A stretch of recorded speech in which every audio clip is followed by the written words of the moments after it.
Welcome back, everybody. Bad Frag. We're here in our CTRG supplied Arid kits, courtesy of the ArmA 2.0 update. Special thanks to Deadmen and everyone else that worked on it for the new scripting commands and the custom composition support for the workshop.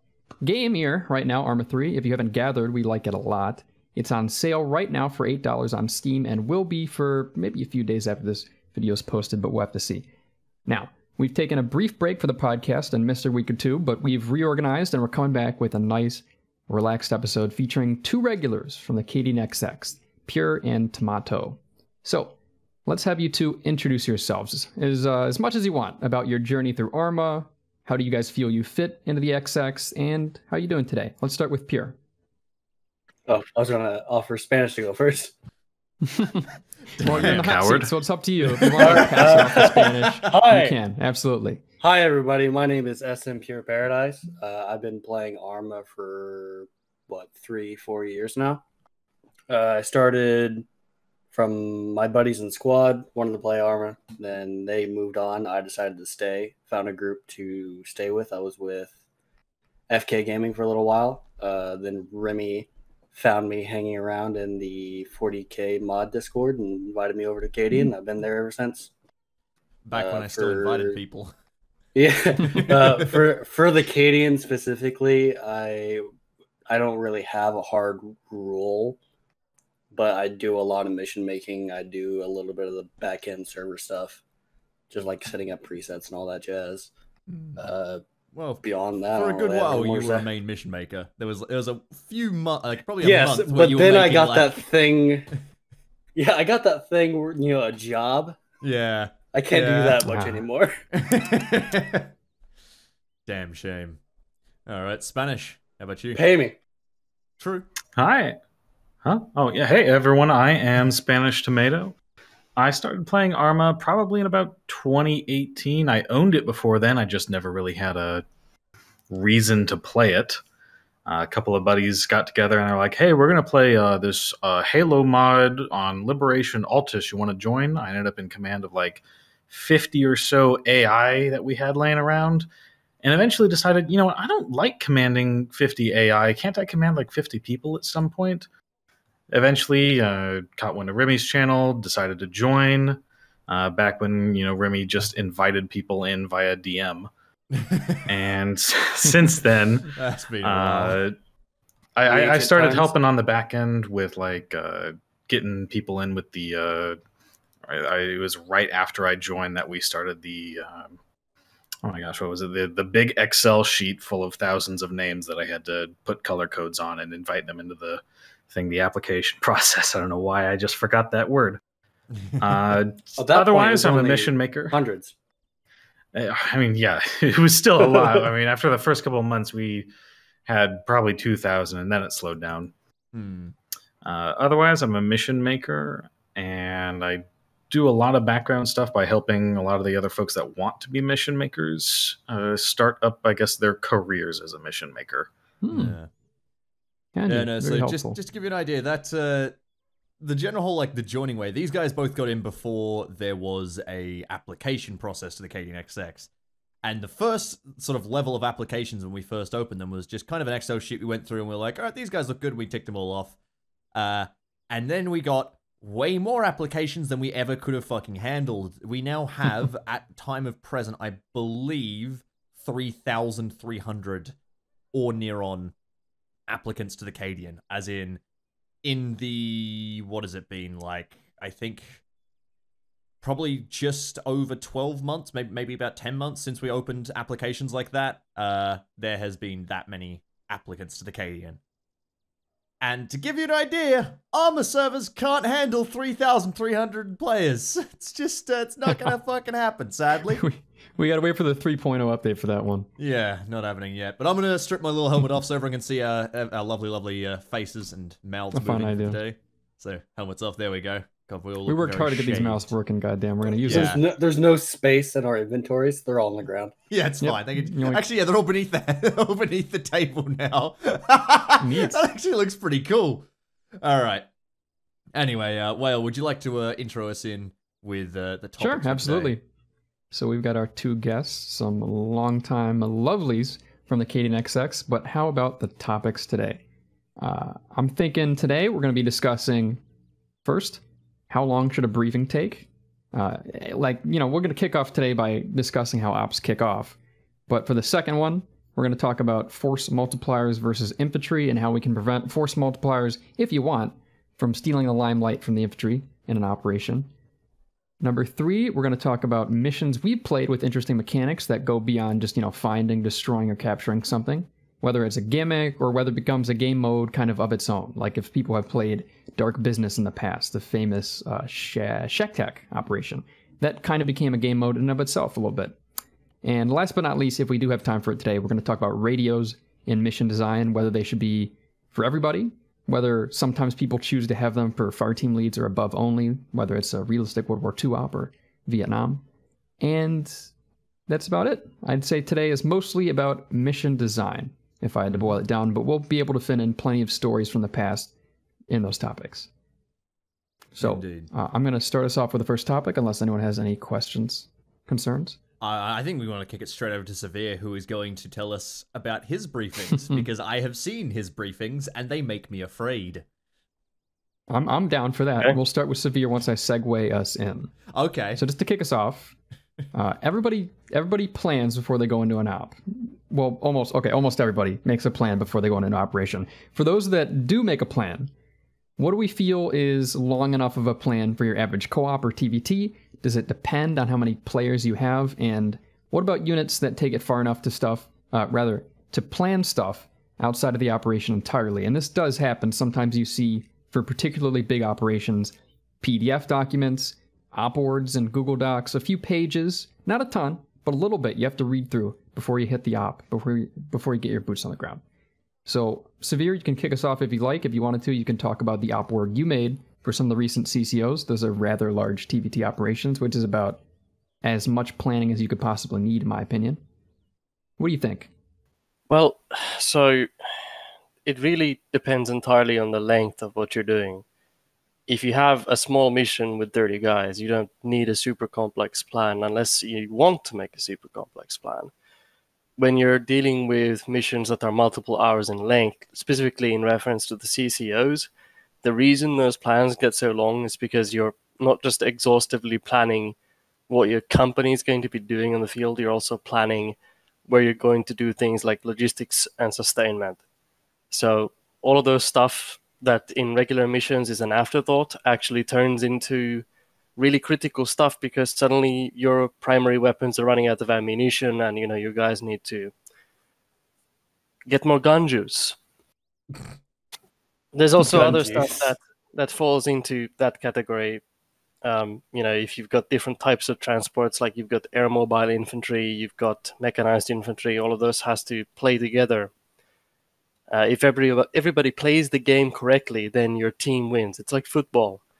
But in order to make that happen, sometimes you do have to kind of get exhaustive and explain to people that no, you don't want to sit your BMP2s on top of a hill to get towed. It happens anyway. It happens anyway. We're going to hear some casual salt as we describe various briefings throughout this Bad Frag. Not everything goes according to plan, people. Yeah, so there is a saying that no plan survives first contact, and that's true to a degree. When the units get large enough, then the plans don't change. There simply isn't organic capability to immediately sit down and change the plan if you've got 3 different platoons in the field and comms are what they are. So when you're rolling out with a plan, it better be good enough to actually sustain that type of contact. But now we're going into, maybe an entirely different subject. I feel that. Prefer... to bring it back to where we wanted to be, if that's okay with you, I was going to ask for the op board for CCO 8, which I'm assuming you're okay with me passing that around now that the operation is long done, right? Yeah, sure. I don't mind. Okay. So linking this in chat, if anyone wanted to take a look at it now or in the future, looking at it, we had sections for the situation, for objectives. We discussed intelligence for the time, weather, all the operational details, all the units we're going to have, and the assets that are disposable. Basically, this is everything someone would need to know for an operation of the length the CCO was, which was 6 hours. Now, of course, they didn't plan out. We didn't plan out the full 6 hours naturally because, as you mentioned, plans don't always survive first contact. So it'd be a little silly to plan every single movement for 6 hours and assume we're going to stick to that. But we did have backups. We did have assumptions. And you did also, in your mind, or with a friend, I don't quite recall, simulate how you expected the enemy to respond. All this preparation, what I want to know, Severe, is how long that took you to prepare all this. 1 day. 1 day? That's not terrible. 1 day. It's all about delegation. So you don't have to make the entire thing on your own. You don't have to be the guy who writes the entire outboard. I didn't write everything that you see on this page. Platoon leads, their RTOs, the company XO participates in the process as well. Particularly the company XO, that's what he's there for. We basically, before we wrote this down, we sat down with him and wargamed it, meaning that he pretends to be the opposing commander and he makes certain assumptions about what the enemy is going to do, where he's going to place his units, and the logical justification for that. And then you go and create the combat plan around that. And the assumptions that we had about what the enemy would do were correct. The enemy did place his units at the heights we assumed he was going to place them at. It's just that at the end of the day, the failure point of the plan was the vehicles themselves that we had, which is that we went and got our vehicles killed in a really stupid way in the first 15 minutes of the game, and that kind of boned us. Then the sustainment also failed. But that's a longer conversation. And we, if we actually wanted to have like a proper AAR about what happened there, we'd probably be here for about 6 hours. We have been at least total time of AAR after the CCO. It's been AARs. like a full day of combined time discussing it over the past few weeks since it happened. Yeah, so it's been done to death, but I just wanted to touch on it because it was, to me, a very nice briefing. I also linked below the one I prepared separately for my platoon. Naturally, Severe discussed delegation, so yeah. We're going to say what you did with that whale. Yes, it may or may not have also been leaked to the enemy at op start. Yeah, what was that about? Pure mistake. Pure mistake, of course. What was that about? Okay, but before we go back and let the guest talk, I will say real quick, yes, at the beginning of that particular CCO, I was panicking a little over some systems that I didn't expect to work the way they did, and to get my briefing out to people who otherwise didn't have it in hand at the time, I might have linked it in TeamSpeak, not realizing, not clicking for me, that it was a TVT with 128 people, and that 60 of those 128 would very much like to have that plan in their hands to stare at and go, hoo hoo hoo. In the end, apparently Blue 4 said the leadership at least thought it was a joke, but I don't know why I would prepare a 7-page joke. So I guess they were just saying it was a joke in good taste because they didn't really read it. It's like the Nazis in Normandy. The plan falls in your lap, and you're like, that was Market Garden. I was about to mention that. Yeah, Market Garden. That's right. Hang on, except the plan that fell in the lap for Normandy was actually a joke. That was the point. It was Operation Market Garden. Yeah, the Market Garden one was real though. Yeah, that one was Garden was that's what I was referencing. Sorry, but going back to the original question, how long should a briefing be? Just to crystallize kind of my opinion, depends entirely on the length of the game. The CCO8 opboard is what? It's 17 pages long. Most of that is pictures and the marker codes. Another good example of an opboard that was, for a smaller mission, probably. Well, if you remember the Brothers on Opposing Sides events at AFI, that was 4 pages. So all of it really comes down to the amount of detail that you want to stick into it and how much work your platoon leads are willing to do. So, yeah, you're very used to these big, I wouldn't say super elaborate, they're pretty straightforward, but large in scale nonetheless, TVTs that are played in a very organized fashion with ArmA Finland, with a few other units. I'd say now, if we turn to what some people may regard as more traditional for the great ArmA community, the co-ops. However, before you do that, scale ones. No, hang on, stop, because I'm stepping in because I completely disagree. I think absolutely has nothing to do with the length of the game. That is obviously going to affect your plan, of course. That's always going to be there. But all those things you mentioned have nothing to do with the length of the game, except if you're comparing, say, a 1-hour operation to what we do. So we have logistics. We have, people either getting weapons shipped in or respawns shipped in or vehicles shipped in during an operation. To so much to the point there is a meme in the Cadian, the Logi Gang is something that people want to be. People honestly think that logistics is a fun element of the game, and people will fight to get a spot in the logistics squad. We consistently have that, and we also consistently have different styles of operations depending on the depends on the army we're playing. So if we're playing insurgents versus if we're playing US Marines, so we have a Black Hawk helicopter that can bring in our reinserts, all that sort of stuff.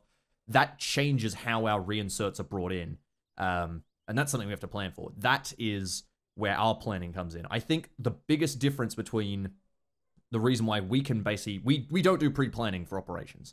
With the pre-planning we do is whoever's in command looks at the doc and they go, okay, I think I figured out what I'm doing. And then on the day, they give that plan to the guys. It's really not much, right? Yeah, for the most part... That's what I'm assuming most people do. Pure, sorry. Yeah, for the most part, we usually don't provide maps beforehand. I'll sometimes provide a map to whoever's command. Yeah.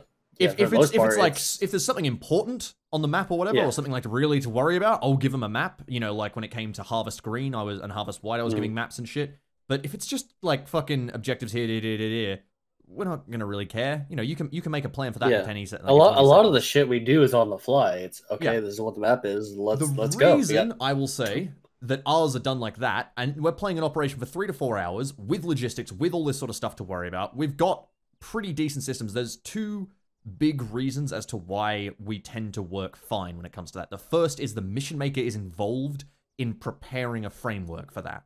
So the mission maker, when he sets up the logistics squad, if he gives them a helicopter, he's clearly saying, hello, the logistics squad will be flying in your reinserts, which means that probably there's not going to be a massive constant AA threat and jets trying to shoot down the helicopter, right? Like, it's going to be reasonable enough that your inserts will make it in using the helicopter.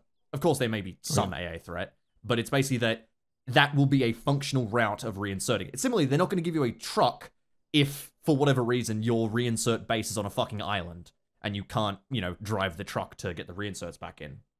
That sort of stuff is done by the mission maker. The objectives are laid out by the mission maker in such a way that there will be a reasonable guess at how the commander will tackle them.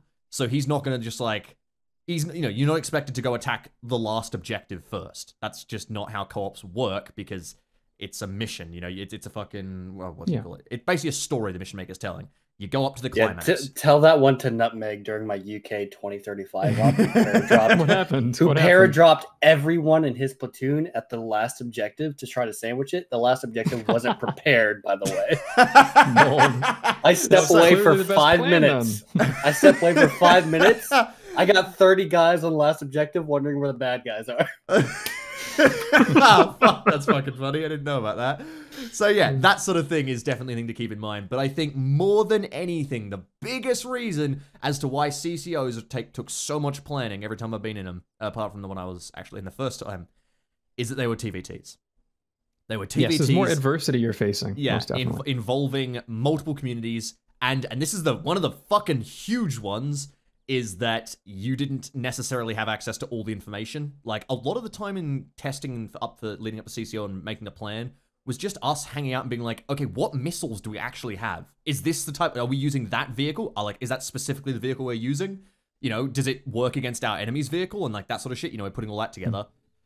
Whereas in one of the co-op missions, for instance, you jump in and you're already, the reason why we have to do the plan in mission as well is because we'll be like, oh shit, have we got trucks? And I'll look over and I'll be like, oh yeah, look, there's a truck. Okay, we have trucks. And that answers my question immediately. That's fair. Versus I'd say having to beg Tanaka to tell us what the fuck we have.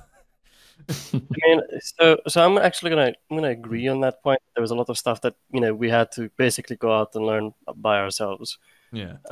I feel like there's a lot that could be done from the mission preparation end to make it easier on the company commander to create the types of plans that he wants to create without basically having to, jump in and out of ArmA to figure things out from the mission file. That's just the nature of a changing mission. I do have to be completely real and say that up until the point that the CCO actually began, we locked the details down. I think it was 3 days prior to the actual game. And even at that point, the American vehicles still got changed.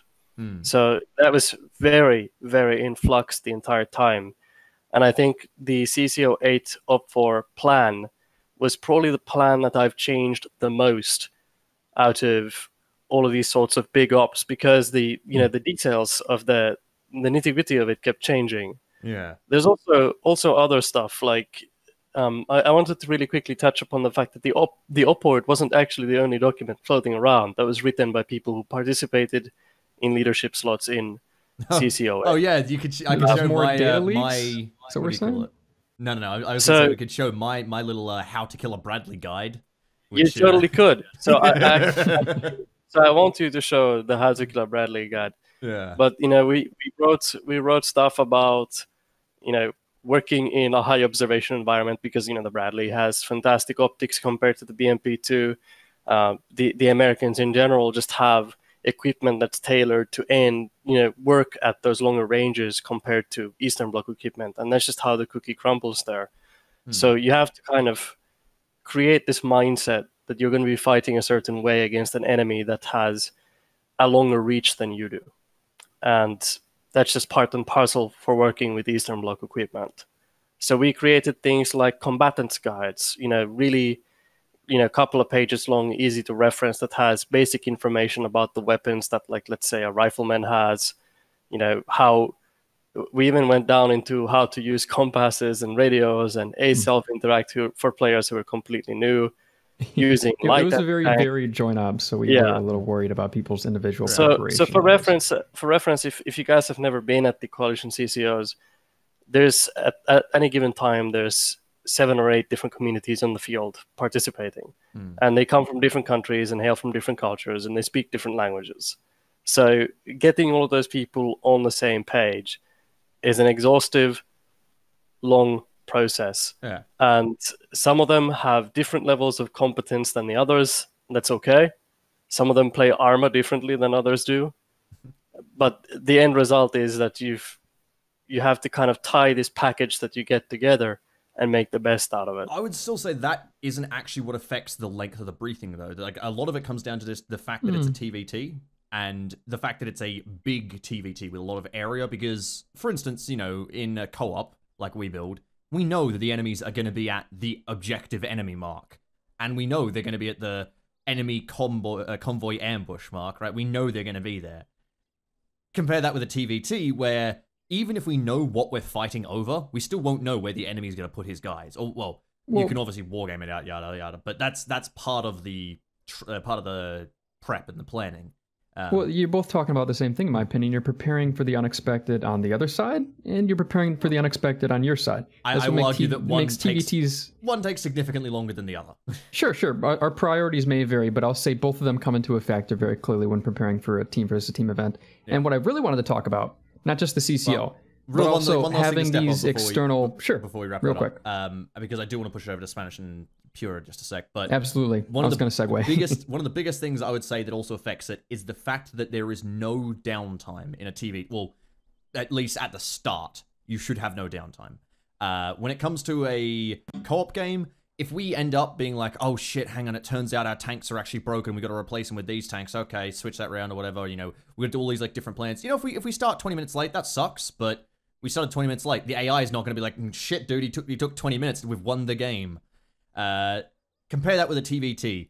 If you delay at base and like start making more plans and changing your plans and shit, the enemy is already moving out and is going to capture all the objectives before you even get to the battlefield. So those first moments of a TVT are some of the most tense and exciting things, because you are absolutely flooring it to get ready to be in position to start the TVT. That first, good 20 minutes of combat or of movement and maneuver. And then it goes back to just the normal bullshit of ArmA, and then you can take as much time as you want. But at least for that start, that's why pre-planning is so important for TVTs. Yeah, honestly, that was one of my favorite things back when I played squad with squad ops and they did their One Life events. Those first 5 or 10 minutes after the plan was initiated was always the most fun. That's where all the bullshit happened. Oh, agree. Where everything went wrong. Yeah, everything went wrong, or like a squad ran into a fucking Humvee and now you have a quarter of your entire fighting force dead. I have a video of that, by the way. It's fucking great. I 100% agree. For both the CCOs, last two CCOs, rather 7 and 8, in 7 I was literally tweaking at that time. I downed like 3 coffees or something, and I was awake at like 3 a.m. I was like, because I was fucking tweaking at my brain because this is my first TVT in a long time. My first big CCO TVT. And also a lot was riding on me. I had to shoot down helicopters as the scout, as one of the 2 people in the operation who could shoot down helicopters. I had to shoot down helicopters. And you did it. And I fucking shot down helicopters. We shot down a lot of fucking helicopters, but I was genuinely feeling physically sick leading up to that. Like, the adrenaline was hitting me so hard right up to that point. And then as soon as we'd shot down the helicopters, I was just like, oh, I'm good. Okay. It's just like the energy levels just came down. I always have to piss before a TVT, always. I want to touch on something. So Rimmy, you actually said something in that was fairly wise, and that's extraordinary. I'm kidding. 1 second.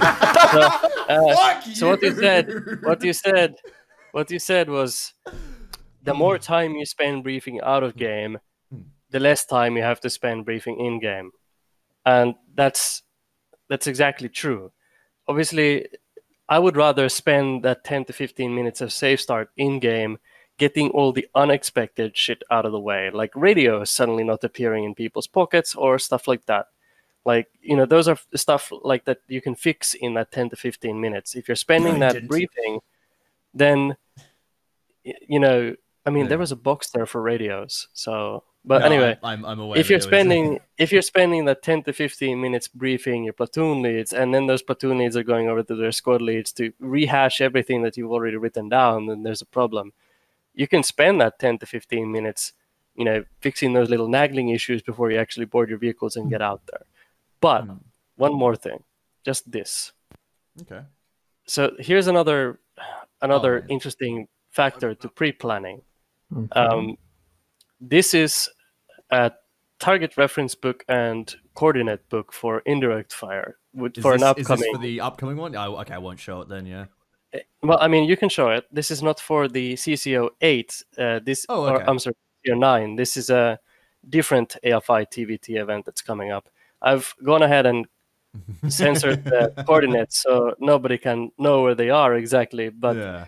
So AFI really enjoys indirect fire integration. So what we do is we operate their indirect fire section by creating indirect fire books. And the books are basically just a list of target reference point on the map with an east-north coordinate.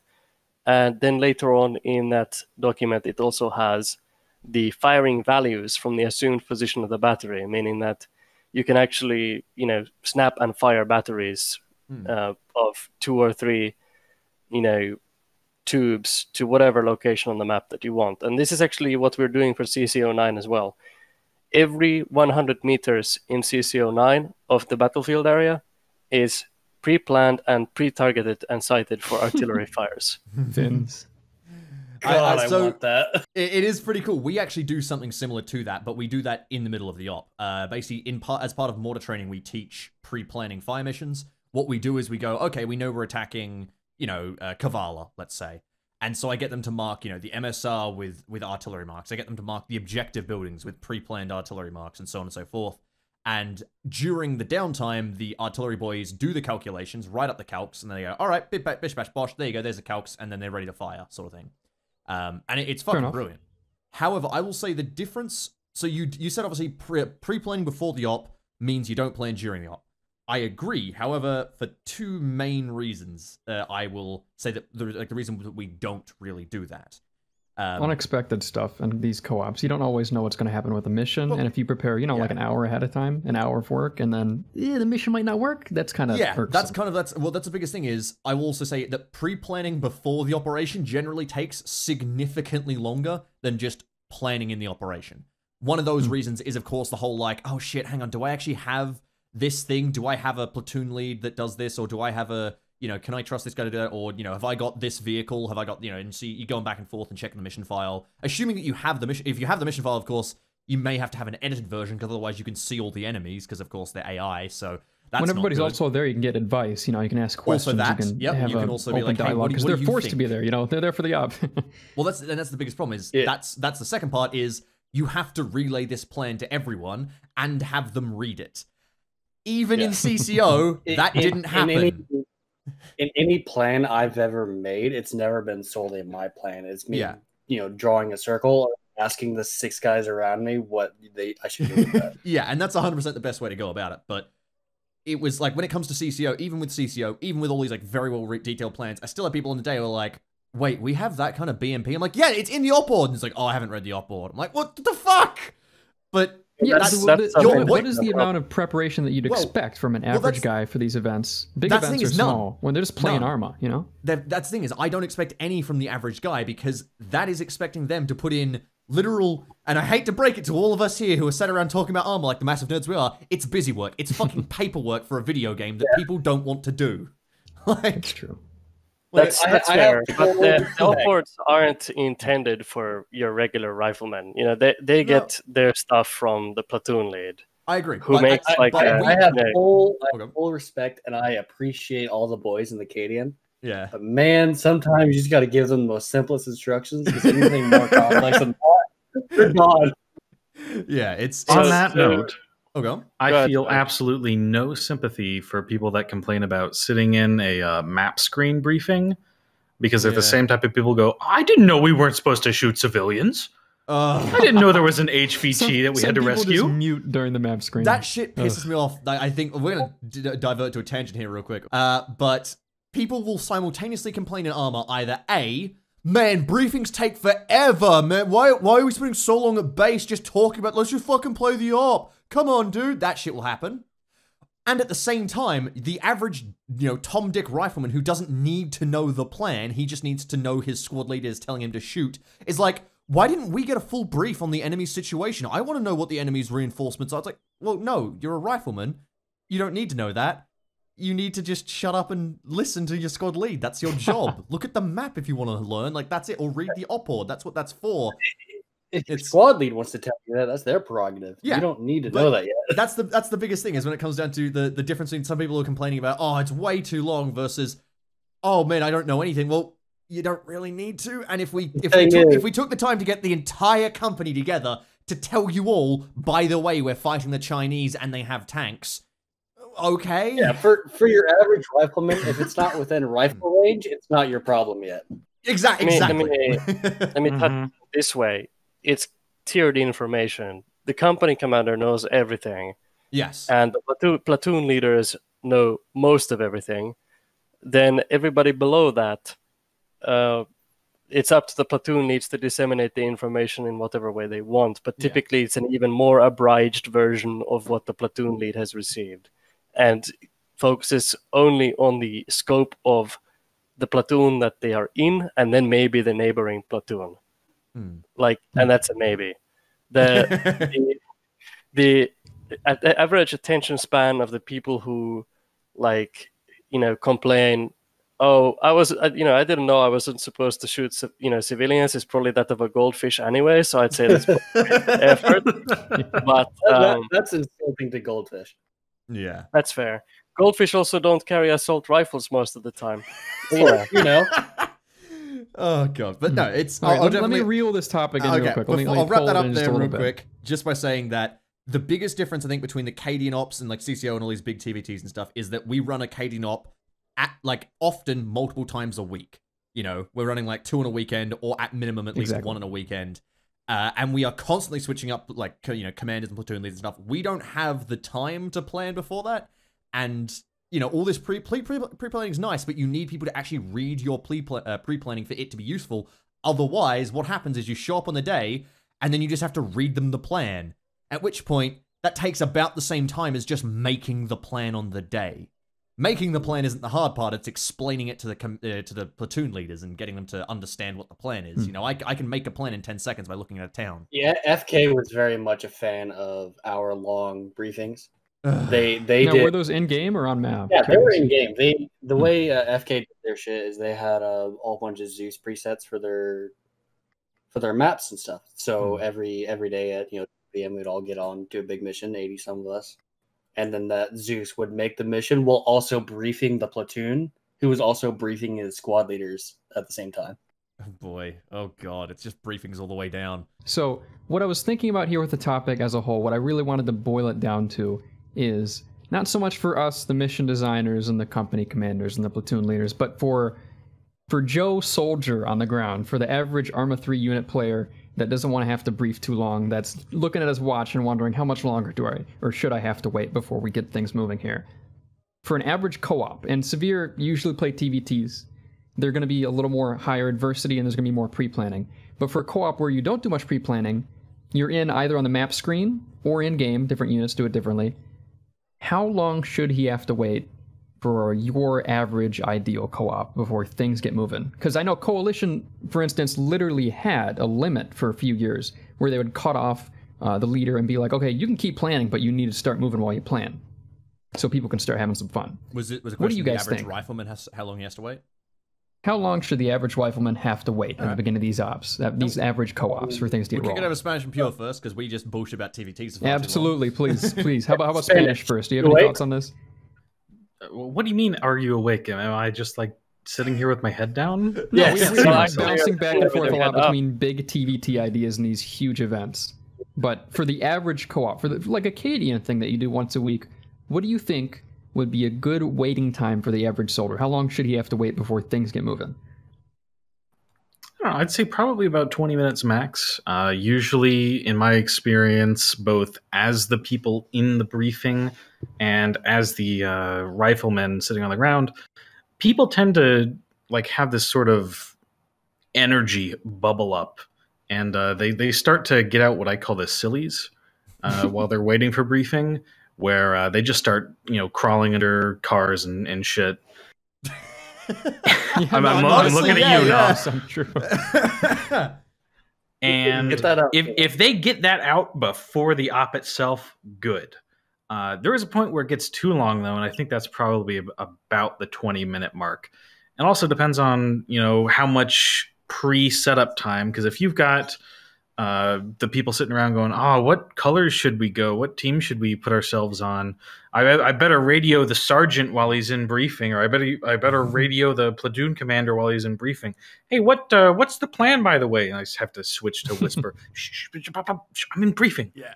I think one of the worst thing to touch on there is the biggest difference there that you were saying with like all the sort of pre-setup stuff is whether the kit is preset or not, and also whether that preset kit is correct. Yeah. How well the mission's prepared can factor into how much time you need to waste kind of throwing things together in addition to the briefing. I think 20 minutes is a good idea, though. I think 20 minutes is a good spitball. But what do you guys think? Pure. I'd push it up to about 30, but I do settle fine with that 20. But one thing I do want your average Joe Rifleman to do during that time Joe Rifleman. Get ready. It's to get ready. Check your kit. You can talk to your SL through group chat. That's allowed, by the way. People think that's like a cardinal rule. No, it's fucking allowed. It's whatever. It's group chat. Talk to them. Be like, hey, yeah, group chat special in briefing and shit. That's fine. But it's like if you're doing that during the op, I'm gonna fucking castrate you because you're a sad metagamer. Guys, I've been down for 5 minutes. Shoots him in the back of the head. I mean, actually, I think New Ace, you physically cannot type inside chat or in any chat when you're down, as far as I recall. You want to test that? Isn't the loop just hitting escape? Damn. Spend that time to just get ready. Get your shit ready. Make yourself look good and tactical and shit like that. And I will say, no one wants to dress bad when you get out to the battlefield. I will say the biggest thing that affects briefing time is never the leaders. It's always when some fucking moron does something jokey or stupid, and as has even happened in Cadian, we tell everyone in training, hey, switch your grenade key to double tap G. Someone's just gonna fucking bad frag their feet and kill half a squad. Okay. I didn't count for this time the killing each other. Yeah. The first thing I do when I load up into a mission is I smack that 0 key and I put my weapon away. The first thing I do, I hit Control tilde for the safety, and I press Control G to switch myself to smoke grenade. And that's it. Same. Yeah, and that's how I prep for not killing my friends in briefing. So you ever of course your entire company command element with a bad frag at the beginning of the briefing? That has happened, yes. Yeah, you ever had an event cancel? Back in the day, we used to use Bloodlust. So what was fucking hilarious was that whenever a grenade would go off, everyone in company would just fucking detonate, and meat goblets would shower the platoons. I remember a very specific FK moment. We used to use laser codes for shit god, like that. yeah. Okay. Someone had been fucking out their laser codes and set it and had left their little thing on and put it on their back. The moment our air asset took off, they decided to test to see if their missiles worked. Guess where they locked onto? Company command. Oh, outstanding. That's Severe. That second part of what you said earlier got cut off by Discord, I think. You're talking about Bad Frag and company command, I believe. Yeah, so we had an event canceled over that type of thing. Basically, we had a broken mission which was cobbled together at the start of the event to try and make AFI? In AFI, yeah. Why I never. And what ended up happening is, so we had a company of BTRs lined up on the road, and we had a guy called Cortez. Cortez was my company XO, and he was hyped. He was ready. He was ready to get out there and kill the enemy. And we were doing in the last 5 minutes of the briefing, we were going over all this stuff, and then we gave the order to get into the vehicles. So everybody goes and boards their BTRs, and we're all ready to move out. The company command element is still over there, fiddling away with their maps, as you do. And then I just hear a tink, tink. And Cortez looks down at his feet and goes, "Oh," doesn't say anything else. He doesn't say grenade. He just looks down and says, The classic moment of panic. And then, boom. Entire company command element, radio men, company commander, company XO, whoever was unlucky enough to be standing next to us, dead. And that was it. Good game. That mission was back complete. when grenades could See still you kill next time. people in Ace. But The shrapnel still good. I do like how he isn't a true hero, because if he was, he would have laid himself on that grenade and actually saved you, which does work, by the way. Oh no, that bitch ran away. All right. I think we've dallied on briefings enough as is. Do we want to kick it on to the next one? Because I definitely want to talk about this. All right, so I'll intro this. Sure, go for it. If you want. This one, the next topic we want to bring up here after our briefings is something that we want to talk. This is a lot more on the mission design rather than the leading design. So there's definitely something we can talk to about Spanish, who I definitely want to talk to about this one. I'm sure. Oh yeah. We are talking about force multipliers versus infantry. Not necessarily versus infantry, but also versus infantry. So what that means is a force multiplier is something that isn't your man with the gun. It is a man on a mortar. It is a man in a tank. It is a man in an APC, IFV, helicopter, jet, boat, maybe. So any sort of thing that has more boom than your average rifleman can pack. When it comes to armor operations, I actually pointed out in my how to make a operation on a Fuster Clock video. I said one of the things we never use is the Titan from There Is Only War, because it's a fucking Titan, and it could solo literally an entire server on its own because it's a fucking Titan. So that is obviously something we never use, but I also added that we don't use the Apache, ever, basically. We almost never use attack helicopters standard.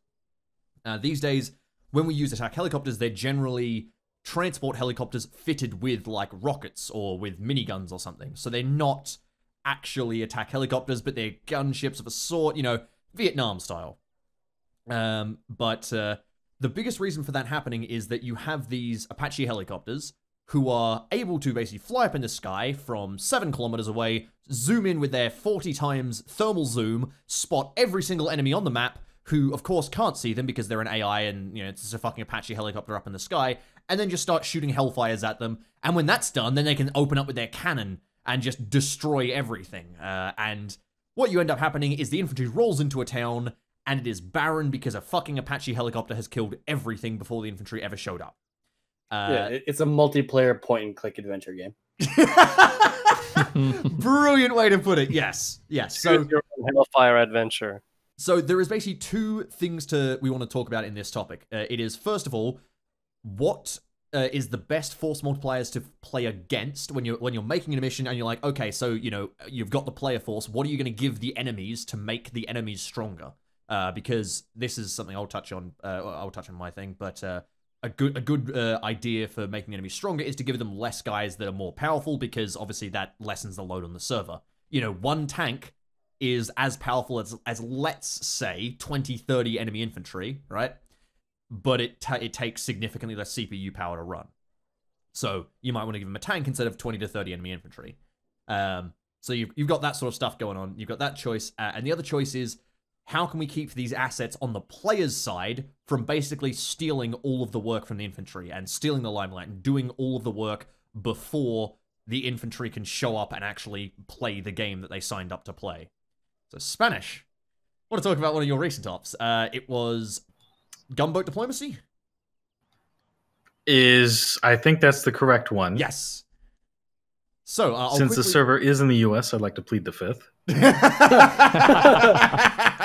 So a quickly intro thing there. This was a really interesting one. The reason why I want to bring this up most of all is because it wasn't just kill stealing in this operation. It wasn't just like, oh, an Apache killed everything before we could get there.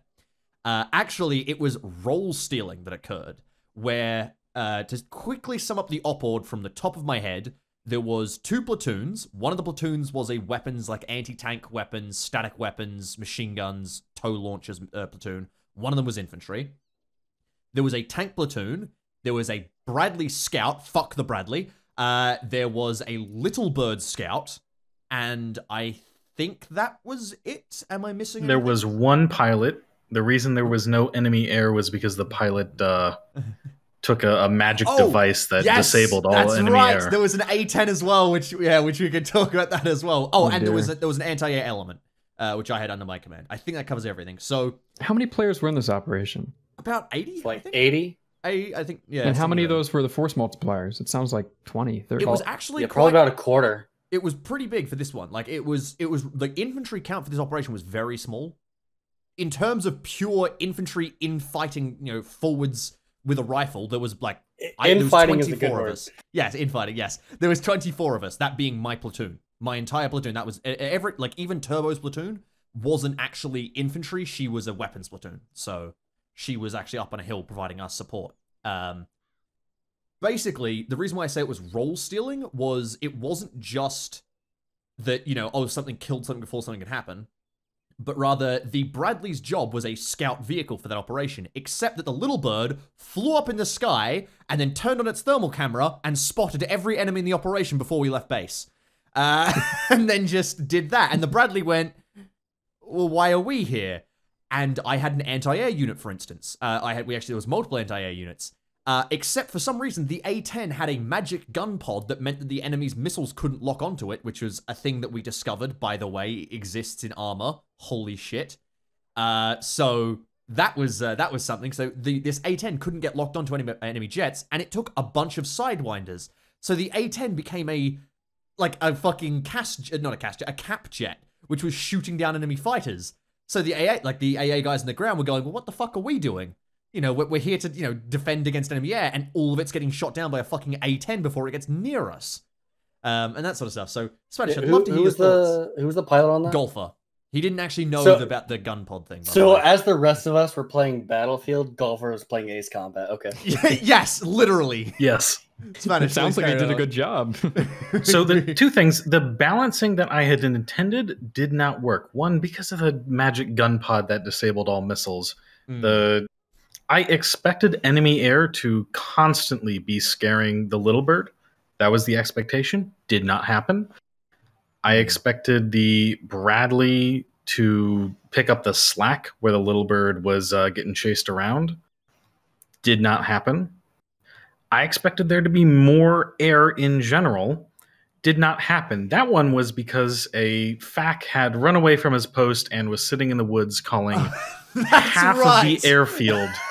Every single helicopter on the map went to go fight the tanks in the Bradley. I forgot that, yeah. So, another thing to touch on there was, that was the AI FAC calling at him, by the way. Okay, if you guys don't know, that was Drongo's. But that was something else to mention. So the Little Bird had AA missiles as well, and obviously there was this whole fight going on there. The Little Bird's scouting capabilities were insane with the zoomed thermal camera. But what ended up happening was the Bradley, right, was kind of, you know, they realized they couldn't do their scouting role. And what ended up happening was the Bradley started killing more tanks than the tank platoon it was meant to be scouting for. So by the end of the operation, the Bradley had more tank kills than I think the entire tank platoon combined, making it a better tank than the actual tanks that it was meant to just be a scout vehicle for. Hence, as we always say, fuck the Bradley. No one likes the Bradley. All my homies hate the fucking Bradley. I would also like to point out, I think one of the tanks knocked down more friendly PIMs than it did enemy tanks. Yes, that was fair. Something else altogether. That was that op was basically a classic design in. Oh yeah, and they killed helicopters as well. That's right. Yeah, it was a classic design in just everyone stood on each other's toes, and it like I still enjoyed the operation actually. Like I, as an infantryman, that op was fucking great fun. But there was so much time where it was just like someone had some special job to do in an operation, and it didn't even matter that it wasn't just like killing a thing.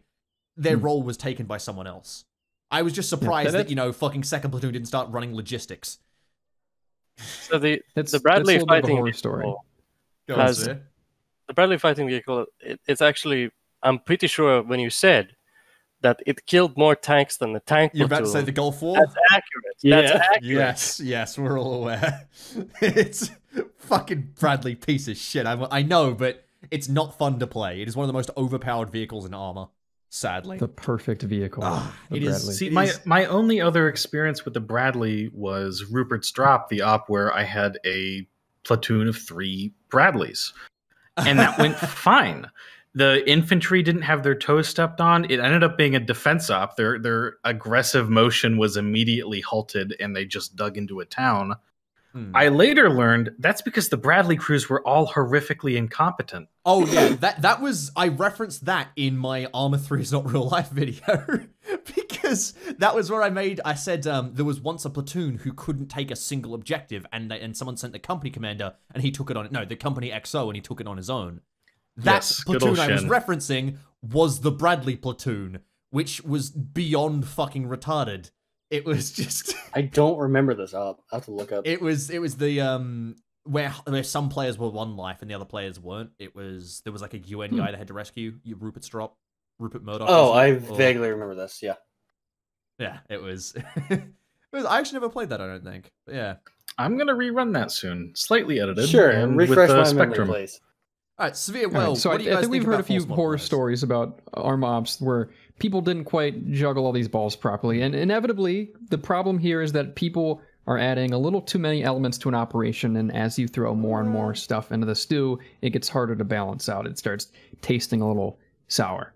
But it feels like it would be easy for people to remember that throwing these big force multipliers into an operation can make it less fun for the people without the big guns.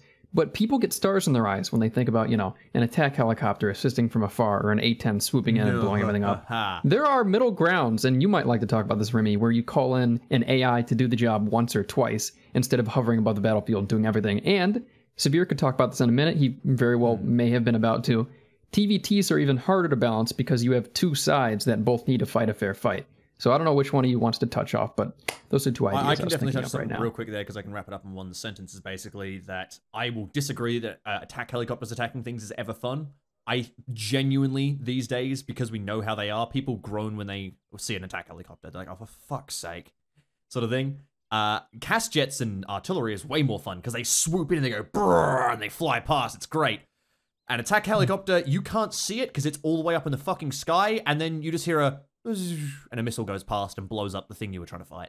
And that's it. Blows up an insurgent, CC-07. Yeah. Or you have a single foe hammer who wrecks the shit out of a BTR from 2 clicks out. That's exactly the point. That was our problem with that operation. Sorry, if you were recalling. Are you talking about Data Purge? Or... No, the South Chinaris one. The one. Oh, right. No, that one was fucking good. That is an example of a good Harvest Red. Harvest yeah. One of the harvests. So, basically, the problem we had with the most recently with Data Purge was basically that our attack helicopter sat up like, you know, fucking 6 kilometers away in the sky, and we would just occasionally see a missile fly over and just destroy everything before we got there. It wasn't like a cool scenario where we were watching this thing swoop the enemy position. It was just like, bang. Yeah, honestly, I didn't know that bird was even a factor until the end when you guys complained about it. It was. I've never seen it. Yeah, it was constantly killing shit. But anyway, so Severe, I will kick it over to Severe. I will say that I think TVTs definitely are a harder thing to balance with force multipliers, because this is the thing that we can do as in co-ops is we can tell our Apache gunner to go, don't shoot. Just don't. Just relax. Don't shoot your gun. We'll tell you when to shoot. When we actually need fire support, that's when we'll call you in. That's when you get the clearance to fire. That is something that you can rely on, yes. It's still not perfect, but it's a way to sort of go, okay, the Apache gunners, and this is something that I did in the Iron Harvest op, for instance, when I was playing a mech gunner. I was like, all right, mech guys, hold back a bit. We were in fucking mechs. Just relax. Let the infantry go forwards. They'll do some World War II fighting, and then we'll go in and help them out, sort of thing. Self-restraint. Getting awfully close to how I lost my pilot tax. Yeah. Self-restraint is really, really fucking important when it comes to playing a support element, which is something that you cannot afford to have in a TVT. If an Apache gunner sees an enemy squad, they're not going to be like, well, I could shoot them, but these guys want to get gun time. No. If I'm a fucking TVT commander, I want my Apache to shoot that squad immediately, because that's how we win the operation. Svir, what are your thoughts on that? You're talking about balancing TVTs. AFI has kind of a unique approach to it. Unique approach to it in the sense that when we put assets into our missions, there's often balancing is an afterthought. And what I mean by afterthought is that we rely on things like terrain to balance the effects between combat vehicles and infantry, and vice versa, more than we would with being concerned about like the technological capabilities of a vehicle. As an example, Whale participated in Red Snow, an event that we held, I think it was 2 weeks ago at this point, where the Defender was a platoon-sized element reinforced by an anti-tank missile section, and the attacker was a full mechanized company equipped with BMP-3s. So I think it was 8 BMP-3s. And the Defenders ended up winning that because of the terrain. The terrain really just wasn't conducive to the use of a BMP type vehicle there, and every single BMP burned. So balancing is all well and good, but you kind of have to take into account what the environment is that you're fighting in, because none of that stuff might matter in the end of the day. Do you think that when you're balancing a mission, terrain is even more important than force composition? Depends. I'd say that it's important, but it's not like the most important. When it comes to like force composition, if you're sending a mechanized company into a tree line, fighting 3 kilometers through thick woods, then you might be making a mistake. Well, they had to do that in Red Snow, and that's why we blew up the BMPs. And when they respawn, then we get to blow up the respawn BTRs. So here's the thing about Red Snow, though. I still feel like the Op4 commander kind of played into our bag, because he, instead of keeping his BMPs as basically a force of maneuver where he can penetrate the line in a very small area and then dismount in the back, he chose to slave his BMPs to the infantry squad instead of operating them as a distinct platoon after the dismount, which is how you're supposed to use a BMP. So for reference, if anybody doesn't know, BMPs typically don't stick around with the infantry squad once the infantry squad has dismounted. They typically reverse, and the platoon sergeant in a platoon takes control of the BMP. And then those BMPs are used as a cohesive unit with 3 or 4 BMPs delivering fire onto a single point. And that's how you, quote-unquote, do it for real. And that's how AFI does it. But in this case, it wasn't done that way. And the BMPs ended up being picked up piecemeal by anti-tank gunners from terrain that the BMP couldn't fight. That, when it comes to combat helicopters, we've had similar mission designs.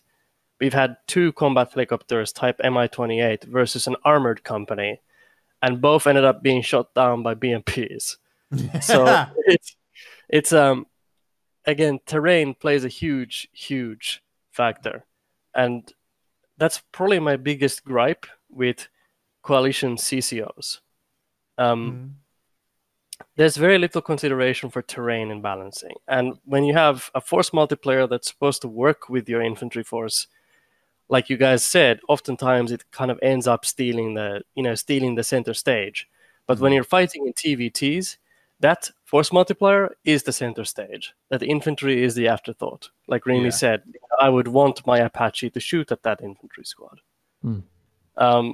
In Coalition, sometimes when you have mission designs, if we bring up CC08, the Bradley is obviously the superior combat vehicle to the BMP too. Right? There's no question there. That just means that OPFOR has to fight in certain ways. But I felt like the terrain in a lot of ways wasn't really conducive to conducting the type of fighting that I wanted to conduct with the BMPs. Yeah. I don't know if Joel, the guy who led Red Snow, feels the same way about that. But complex issue, there's no simple solution. I feel like if you're balancing TVTs, the best way to do it is have similar equipment, but you make the differences between the defending and attacking sides obvious by their numbers. So let's say you have a defending platoon and an attacking company. And then you add on to the defending platoon to enable them to actually do their job, while you overstack the attackers to make sure that they can do theirs. I mean, that creates a circumstance where the players on the defending side have to play extremely well to win. I think that's whereas where the attacker can afford to make some mistakes. With CC08, just a real quick step in case people don't know, because we keep referencing CC08. The battlefield essentially for CC08 was the Altus airfield right in the middle, aka massively flat terrain with two big hills on either side, and it was painful and uncomfortable. And Operation Metro 2.0. Yeah, so the terrain that we were fighting on in that case was basically flat, and it wasn't very nice. I will say the biggest thing for me when it comes to helicopters and all that sort of stuff, you said the Mi-24s. I got a question in regards to that, the Mi-24 for the armored company thing. Did they have wire-guided missiles? It was the Mi-28. They had the, I think it was called the Ataka missiles, and yes, they are wire-guided. So that's the biggest thing, is I cannot believe they were shot down in that case, because unless they were just out of missiles and they weren't allowed to rearm. Oh no, they shot missiles at the armored company. They just didn't score any kills. Really? Were they just bad? Well, they were wire-guided. So when AFI fights with armored companies, there's an emphasis on quote-unquote doing it for real. And when you're doing that, in this particular mission, the defender was defending a large tree line that stretched from one end of the battle area to the other.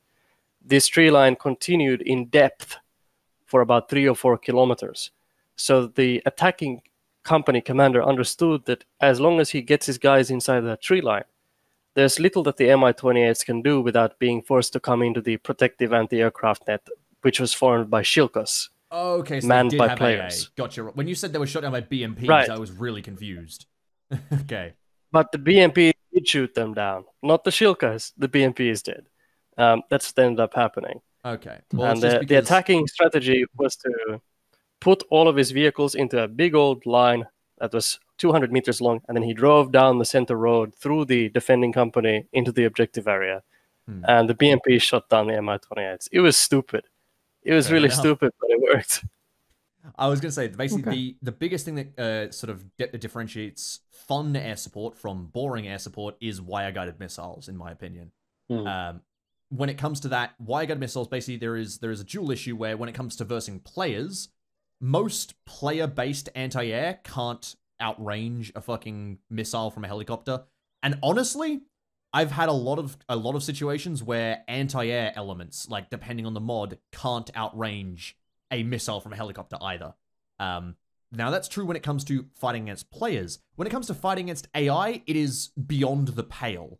The AI might indeed have a Shilka which can, let's say, outrange our Hellcat, or I don't know what it was in Data Purge, whatever the fuck the anti-air was in that case. The enemy had these anti-air vehicles, and it's like, cool, all right, they've got anti-air vehicles. That means the helicopter can't fight them. No. Actually, what it meant was the helicopter flew up at like 8 kilometers in the sky, spotted them with the camera, and then shot a missile at them and blew them up. Because the AI just doesn't recognize the fact that, oh, look, a helicopter. That is actually a serious issue I've had with AI when it comes to anti-air fire in general. And there was actually, this is the dumbest thing I know how I did this. Okay, the Operation Overlord Fuster Clock. In the introduction, I wanted to get a cinematic shot of a bunch of C-47s being shot at with flak aircraft batteries, right? And the ending shot that I had looks really fucking cool. You've got these flak batteries exploding around as there's this dude in the door, and it's all a cinematic shot set to fucking gory, what a hell of a way to die. Brilliant thing. Here's the problem. I had to do that by basically giving a German guy on the ground night vision goggles, 100% AI efficiency, 100% spotting range, and all this sort of different AI settings, and then I slaved him as the group leader to a bunch of flak guns. And then because he had these so fucking they know where stuff was? Yeah, basically, because he had these night vision goggles, and because he had like a fucking massive scope that I gave him, his AI brain was allowed to spot the planes, and therefore he was allowed to tell the flak batteries to fire at them. Without that sort of ridiculous fucking editing to the AI and all this sort of setup stuff, the AI will physically not recognize an enemy threat within like under a kilometer. You know, it's sort of like where it starts to recognize it. Even if people are like, oh, dude, you're skylining, the AI can't fucking see you. It's like you need to fucking shoot at, you know, you need to make. I know noise. at least for single player, AI view distance is based on yours. So if you set your view distance, yes, like, that is another thing. It's based on server distance in fucking the server settings. So that's something else to worry about. It's anyway. Extreme range engagements against force multipliers from the AI, they don't always work so great. No. We've talked a little bit about, you know, bad force multipliers. Yes. Do we want to talk a little bit about good examples? Because I have two. Go ahead. Yes. One of them is recent. One of them is not. Okay. Rimmy, what was the name of the first Nuns with Guns mission when we tested that out? God, Nuns with Guns. Operation 9th Edition? Yes, 9th Edition. Yes. Where this was a great example because we had a sort of a maneuver squad. I'm using the comparison here with infantry as the air, and then we had the Hydra as our sort of base of fire squad that stuck with the infantry and protected them. Yes, I remember that. Yes. That was fantastic because the air was able to go out and seek targets out and whatever else they were doing, I was on the ground while the Hydra protected us. That was super fun. I'll give a quick rundown before you do your second point, just so people understand what we were describing. Operation 9th Edition was a 40k operation, and we used the GDA Hydra and the GDA aircraft in that operation. Basically, what we did there was we had a Valk and I think it was 2 Lightnings, I think? Or maybe, I can't remember if there was an Avenger. There was an Avenger. I was a pilot. Okay, right. So there was I think it was an Avenger, or no, it was 2 Lightnings, Avenger, and a Valk, and a Hydra on our side. Now, what basically happened was that our Lightnings and Avenger, their job was to swoop in and basically try and hit ground targets, or to dogfight air targets. Now, the reason why they weren't ridiculously overpowered is that all of their weapons were actually not lock-on. They were either unguided bombs or direct fire, like basically cannons. So they had a las cannon, but they had to actually, fly in and shoot it out on a gun. I like run. that. And it was really they had fucking to fight cool. for it. Yeah, they had to fight. They had to swoop a tank in. The Avenger cannon is my favorite thing ever. The Avenger cannon, yes, was basically a GAU 8, but except it's a fucking bolt gun, right? So that was introduce you to the A20. The A20. Yes. It was fucking incredible. So that sort of stuff, like that was when they were attacking the ground stuff, and when they were fighting in the air, it wasn't just like, press R, lock anti-air missile, left click, win. They had to dogfight and actually and duel these aircraft, and they lost to the AI because of one of the special things that GDA does. GDA has a special modded AI aircraft which is better at dogfighting, which is more fun to fight against for the players. And it actually dogfights? So basically, the way that it works, we're going on. I'll explain that after my tangent. This is a tangent within a tangent. We have plenty of time. I'll tell you, we do have plenty of time. Basically, the rest of the operation, so that was the aircraft, right? And they were fighting all that stuff. The reason why the aircraft weren't just flying over the whole map and destroying everything was the enemy had Hydras. And Hydras are not lock-on missile kills, but they are flak batteries. So the closer and closer you get, the higher chance is that you will be shot down. And as you're flying, if you're flying in a straight line and you fly for like 30 seconds, you're going to be shot down. Because the flak battery tracks you and it shoots and flak explodes behind you, and then flak gets close, and then flak hits you and you're down. Right? And it's done with basically a radar lock-on system where the gun is slaved to the radar, and it works really, really, really fucking well. So we had these AI who were a genuine threat to the enemy, to the player air force. And there was mountains, terrain, which Severe said. The player air force had to hide behind the mountains and stay beneath the mountains, lest the enemy Hydras shot them down. So that meant we had a restricted air force who wasn't able to just do whatever the fuck they wanted the entire game. Meanwhile, on the player's side, enemy air force was constantly attacking us. We were constantly getting bombed and gun-runned by the enemy aircraft. And we had our own Hydra with its own radar, which was basically working as our main line of defense against enemy aircraft coming against us. Because if our aircraft went up to fight their aircraft, their Hydras could see us. And so, you know... Was that the one with the sudden tipping syndrome? Yes, it did. It did continually fall over. That was an issue. But, you know, the end result was we had a really fun operation where our aircraft weren't overpowered for once they were actually fucking restricted. And, you know, the enemy aircraft were a threat, but it was being countered by a ground anti-air system. It was fucking brilliant. And I will say that one of the main things that kept that being fun was the fact that it wasn't missiles. I fucking hate missiles. Like, sometimes they're okay at balance. You know, sometimes, you know, a missile can hit and only disable your vehicle and then you can land it softly, that sort of stuff. That's okay. Most of the time in ArmA, it's really fucking boring. You know, you press your lock, you're 6 kilometers away in a vehicle, you get your lock, you click the lock, you watch the missile fly off, you watch the thing go, oh, it is dead. And, you know, the vehicle just explodes. I'm like, all right, cool. Is that fun? Really? Not really. Yeah, you got to think about the gameplay. If the mission maker is clearly considering all the interactions between all the assets that will take place in a given operation, he's probably making a good one. And the mission maker for this one, nudge nudge, sounds like he made a great one. Thanks. Yeah. No, that's the biggest problem there is that most mods don't have ballistic anti-air that works. You could set something up. You'll see Shek a lot. What they do is they only throw on the attack little bird, and they take off the guided rockets. They use the pylons, and they give you a bird that is very weak, that's a bird, that needs low altitude, and then it has no targeting pod. But sorry, it's just, I feel it's a little comparable. I get you. But what I'm saying is GM also has that, which works very well. Yeah, the other one was, speaking of GM, the last op we did with, oh my gosh, it was Charge Down Simpkins. Yes, where we had the tanks and the infantry were our two primary ones. We also had helicopters flying around. And in my opinion, they all worked very well with one another. And I'm curious as to some of your opinion, I guess, as the tank commander, how some of that worked out. So, yeah, also people have just reminded me the question was dogfighting AI plane, which I will explain after I explain to Spanish. Okay, so we're definitely not going to forget this time, probably, maybe. I'll keep that one in mind for you. So, basically, for those of you who don't know real quick, Charge Down is a Fustercluck which has already been partially edited. If you've seen the How the East Germans Stopped a Tank Advance, that one was on, on the thing. By the way, Severe... The map creator saw that fucking video. It's a known thing, and I had a bunch of comments saying like, "Oh yeah, I run like TVTs or I run like Wasteland or whatever. I run stuff in this thing, and we have to mark that river before ops because people kept falling into it." Yeah, phenomenal. Fucking AFI put our platoon into that surprise river. This is Ruha, right? Yeah, it's that fucking river. No, it's Roche. No, it's not Roche. Roche, yeah, not Roche. Yeah, Roche. It's Roche. To point out, I marked the bridge crossings well before you guys ever got there. The river wasn't marked. It legit just looked like an open fucking field. Anyway, sorry. That's a digression within a digression. So, Charge Down. We had an attack helicopter with us, and we had a bunch of tanks and all that sort of stuff. And so, the attack helicopter at the start was just purely tow missiles, and it was the shitty, like, little bird thing, which I was fine with. But they ended up ditching. I kind of didn't like that. I would have liked them to see that used more. That would have been cooler. I think it was pretty cool when it was in use.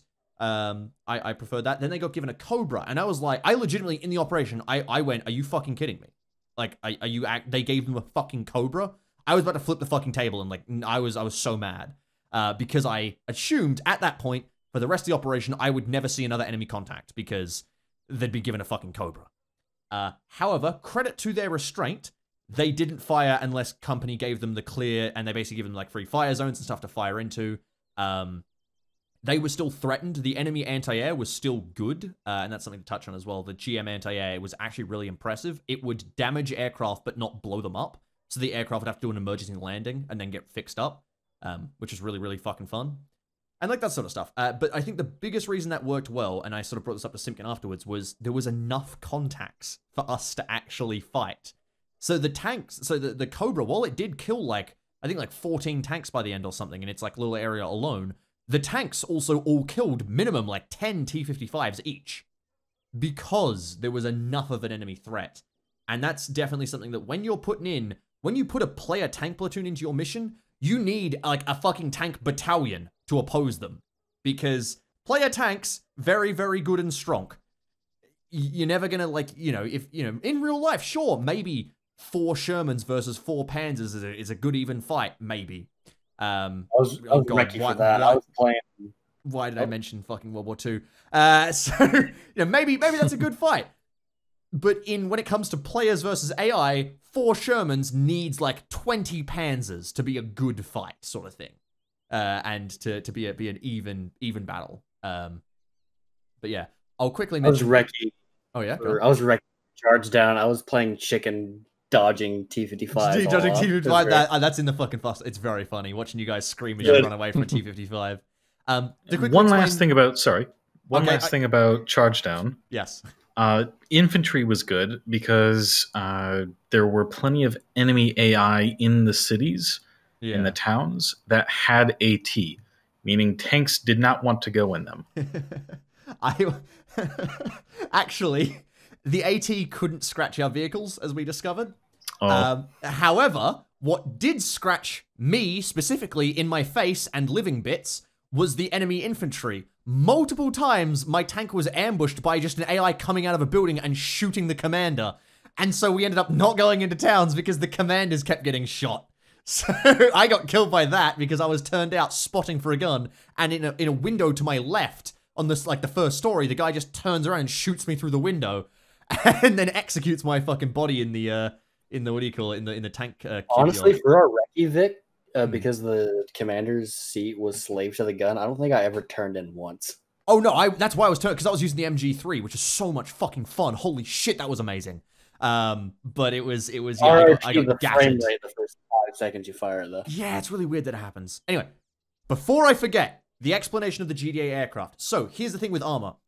ArmA's aircraft, when dogfighting, will not want to fire unless they have a good guaranteed shot. Now, when you take into the fact that you are flying 2 aircraft, the AI is flying 1 aircraft, a player is flying another aircraft, and is attempting to evade being shot at, they're never, ever, ever, ever going to get a good shot, right? So, basically, to fix that problem, instead of the AI, I did this in testing in the editor.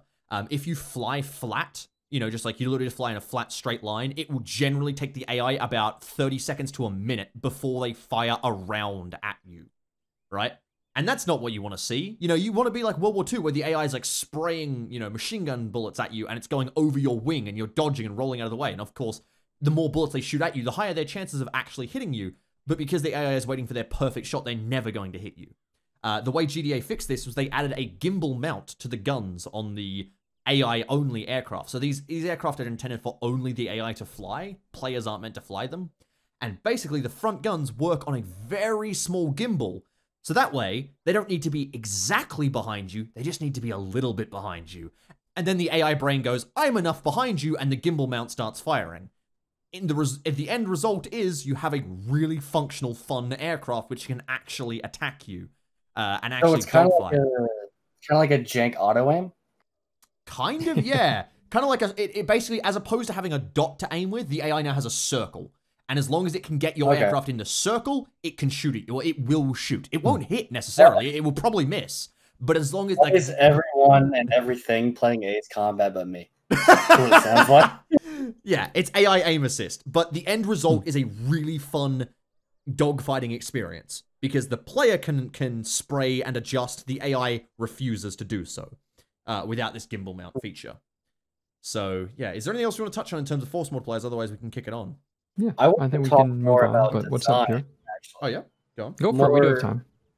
Yeah, more what the decision goes behind when you're selecting a force multiplier. Since this is more about the mission-making side, at least for me personally, when I'm designing shit, I usually start with stuff first. So I'll see like a cool mod.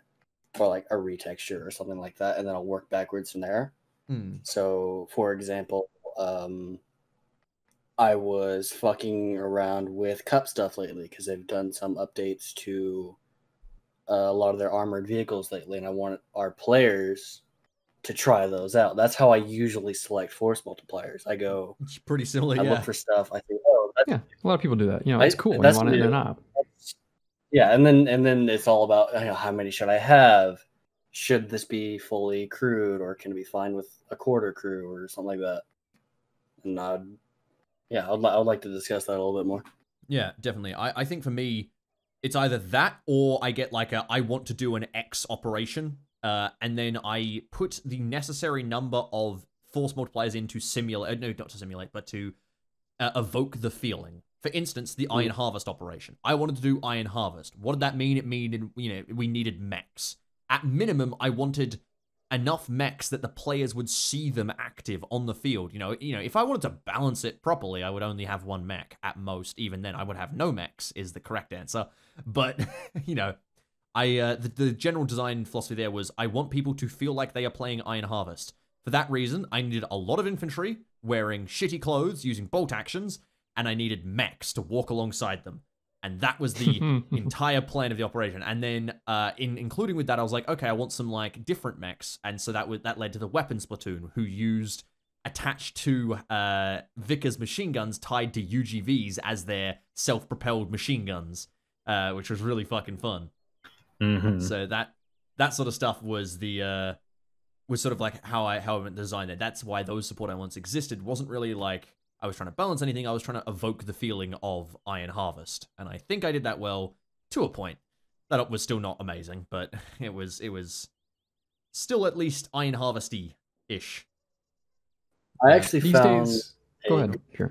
No, you had something more important. Go ahead. Sure. Well, you don't know for sure, but maybe it was. I'll tell you it wasn't, but I'm going to say it anyways now. So usually when I make operations lately, it's just a few Zeus ops for some friends of mine. When I'm whipping it up on the spot or thinking about it ahead of time, for me, and in the past when I used to actually make ops, it's always about, for me, the infantry experience and interactions that come with the infantry to other things. So I think about, usually an inspiration is an interaction I want to happen in an operation. A long time ago, I made it was so long ago, it was a 3-sided TVT called Bad Blood on that Proving Grounds map. It was supposed to be Mad Max themed, and the interaction I wanted was a bunch of infantry shooting outwards from a battle bus that's blasting death metal. And I got that out of it. It was a very fun operation. But I usually don't see assets that inspire me so much as just like a movie or a film or an idea that I want to emulate. But go ahead. Sorry, you were saying something. Yeah, I just pulled up an old op doc. I want to talk about how those decisions can actually change. So a good while ago, I ran an op based off the Battle of 73 Eastings after I saw a documentary on like Netflix or something like that. I'll put it in. If you could link it in the Bad Frag recording studio. I can put it in the video. There you go. Yeah, so it's basically just the Battle of 73 Eastings. Now, for those that know the Battle of 73 Eastings, it was armored cavalry. So it was Abrams and Bradleys. So you hear Bradleys like, oh shit, there's Bradleys there. And I tossed the idea around in Mission Maker chat a bunch, and we basically came to the conclusion: let's drop those Bradleys and replace them.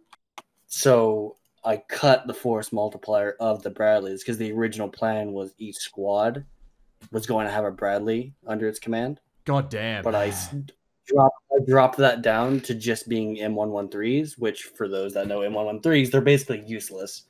So perfect for an infantry carrier. So if you look at the doc, the only Bradley that's there is the one that company command had. And if I recall correctly, they mostly just used it for scouting. For that, there really was no standout asset. I mean, the tanks did their job that they were supposed to do anyway. But for that, the tanks were mostly around the main city there, just making sure that no bad guy tanks interrupted the infantry while they were clearing the city. Yes, I'm going to interrupt you real quick. Whale just posted your op, and it's still on edit mode. Why? Oh, well, it was okay until Spanish mentioned that. I'm like, they don't even know. It's already been posted nobody in Twitch changed chat. a It's thing too yet. late. But now that you mention it, yeah, people are gonna change stuff. Hey, before I did that, I made a revision history save, so you can always revert it from whatever the hell is gonna go on that document now. Switch it over to viewer, it should be fine. Yeah, good. Okay, I timed Whale out. Whale leaking upward doc since CCO8. Very Whale good at talk. this, Yeah, one thing I do want to emphasize, especially to you young mission makers, is don't be afraid to listen to other people and change it. The benefit we have under our mission maker team is that we have a whole lot of different opinions. If you want to choose to ignore those, go ahead, but generally those opinions come with experience. Except if they're mine, because if you have objects in your mission, I will beat you with a club. No, I just don't want to see no pencils, no cups, no steering you wheels. don't Throw want to see how many dumb objects were in the first version of Stalker. Yeah, I cut down probably 75% of the dumb objects. So if you guys aren't aware, basically the way mission making works in the Cadian is that we have a team of mission makers. Generally, we post them in the mission maker chat beforehand, before we actually, release the, say, hey, we're running an op on this day, sort of thing. And then everyone looks at the op and goes, this is bad, this is wrong, your script is broken here, this is wrong, respawns don't work, yada, yada, yada. And then what happens is the person goes back in, fixes it up, and he goes, okay, our op works now. When it comes to Digby, I believe one of his operations had 14 revisions, and that revision had 3 revisions of its own. It was, I believe it was Blue Coat Mark 14 ****. So you remember it off the top of your head. I do, because it was that fucking funny. When you've got that was the idea. That was, to be fair, I think that was the first operation Digby built in the editor, and that's how many adjustments we went through, sort of thing. And the end result was a pretty fucking fun op. It was like, I really enjoyed that op the 3 times that we played it. Poor Blue Coat. That op is cursed. But basically, one of these days we'll run it and we'll get to the town. Yeah, one of these days. Basically, the whole fucking the whole setup with us, is we review the ops and we go through and we sort of, we toss things back and forth. We're like, okay, I see that you have, and this is one of the big things. For instance, I see that you've got a defense objective. How the fuck is that going to work? And then you sort of grill the mission maker, and if the mission maker can defend his point, then it stays, and then you've got a good point. Like, why does this exist? Your ability Cadian XXth Shark Tank. Yeah, your ability to resist peer pressure is it's like fundamental to your skill as a mission maker for the Cadian. Basically, yeah. But it is pretty important, because if you can't justify why something is in an operation, it shouldn't be there. If you can't justify, 100%. Like, if your reason for giving them 3 tanks and also 3 Bradleys and also all the units are driving strikers, I'm like, why do you have the Bradleys? And you go, because. And there is one excuse we do not accept at all, ever, and it's because that's how they do it in real life. If you say that, you're being put through the fucking table. Basically, that's how they do it in real life has no bearing on ArmA 3, the video game. If that's how they do it in real life and it works in ArmA, that's fine. But if that's how it do it in real life is the only thing, then no. There is many choices that we make as mission makers that either purposely weaken the player force or change gear or do something, because that's how they do it in real life. Is they will never show up to the battlefield because some fucking Air Force guy, drone striked the operation and it's over, done. Yeah, I'll be real. A lot of the real conventional military operations that happen aren't actually fun to be a part of in real life. Yeah, you'd never think it, but the Gulf War, not that fun. Yeah, imagine that. The Gulf War was not a fun time for anybody who participated in it. People think they're going to be like Generation Kill, they get Jarhead. All right, that's what they get. Fucking. Generation Kill is mostly a driving simulator. The worst thing is Generation Kill. People point out Generation Kill as like, oh man, they really didn't do anything. Generation Kill did a lot more shooting than the average person in the Iraq War. They did so much stuff. Like, to a point where it was almost impressive how much they actually did. Even when they have those moments of like, oh man, we're not doing anything. I just want to point out that there is a type of player in ArmA who enjoys going back and police calling the parking lot or sitting in the rear of the company, pulling security. I'm not one of those players. No. Fuck everything like that. I am. I love it. Fuck spending Fuck spending like no. Let me just finish my thought. Yeah. Fuck waking up at like 2 a.m. Finnish time to attend some weird ass time zone TVT op, or fuck waking up at like 8 a.m. For you, Rimmy, to do the same, and then having to spend it's 3 a.m. the entire event doing something like watching the flank of the company for a flank that's not going to come. Yes, that shit sucks. I will say SM, I think the thing I was trying to correct there is SM. He's not talking about like logistics. That's different. He's talking about like... Well, no, Whale. We'll get into this if you want. I'll fucking fight you. We can dedicate an episode of what I think about logistics.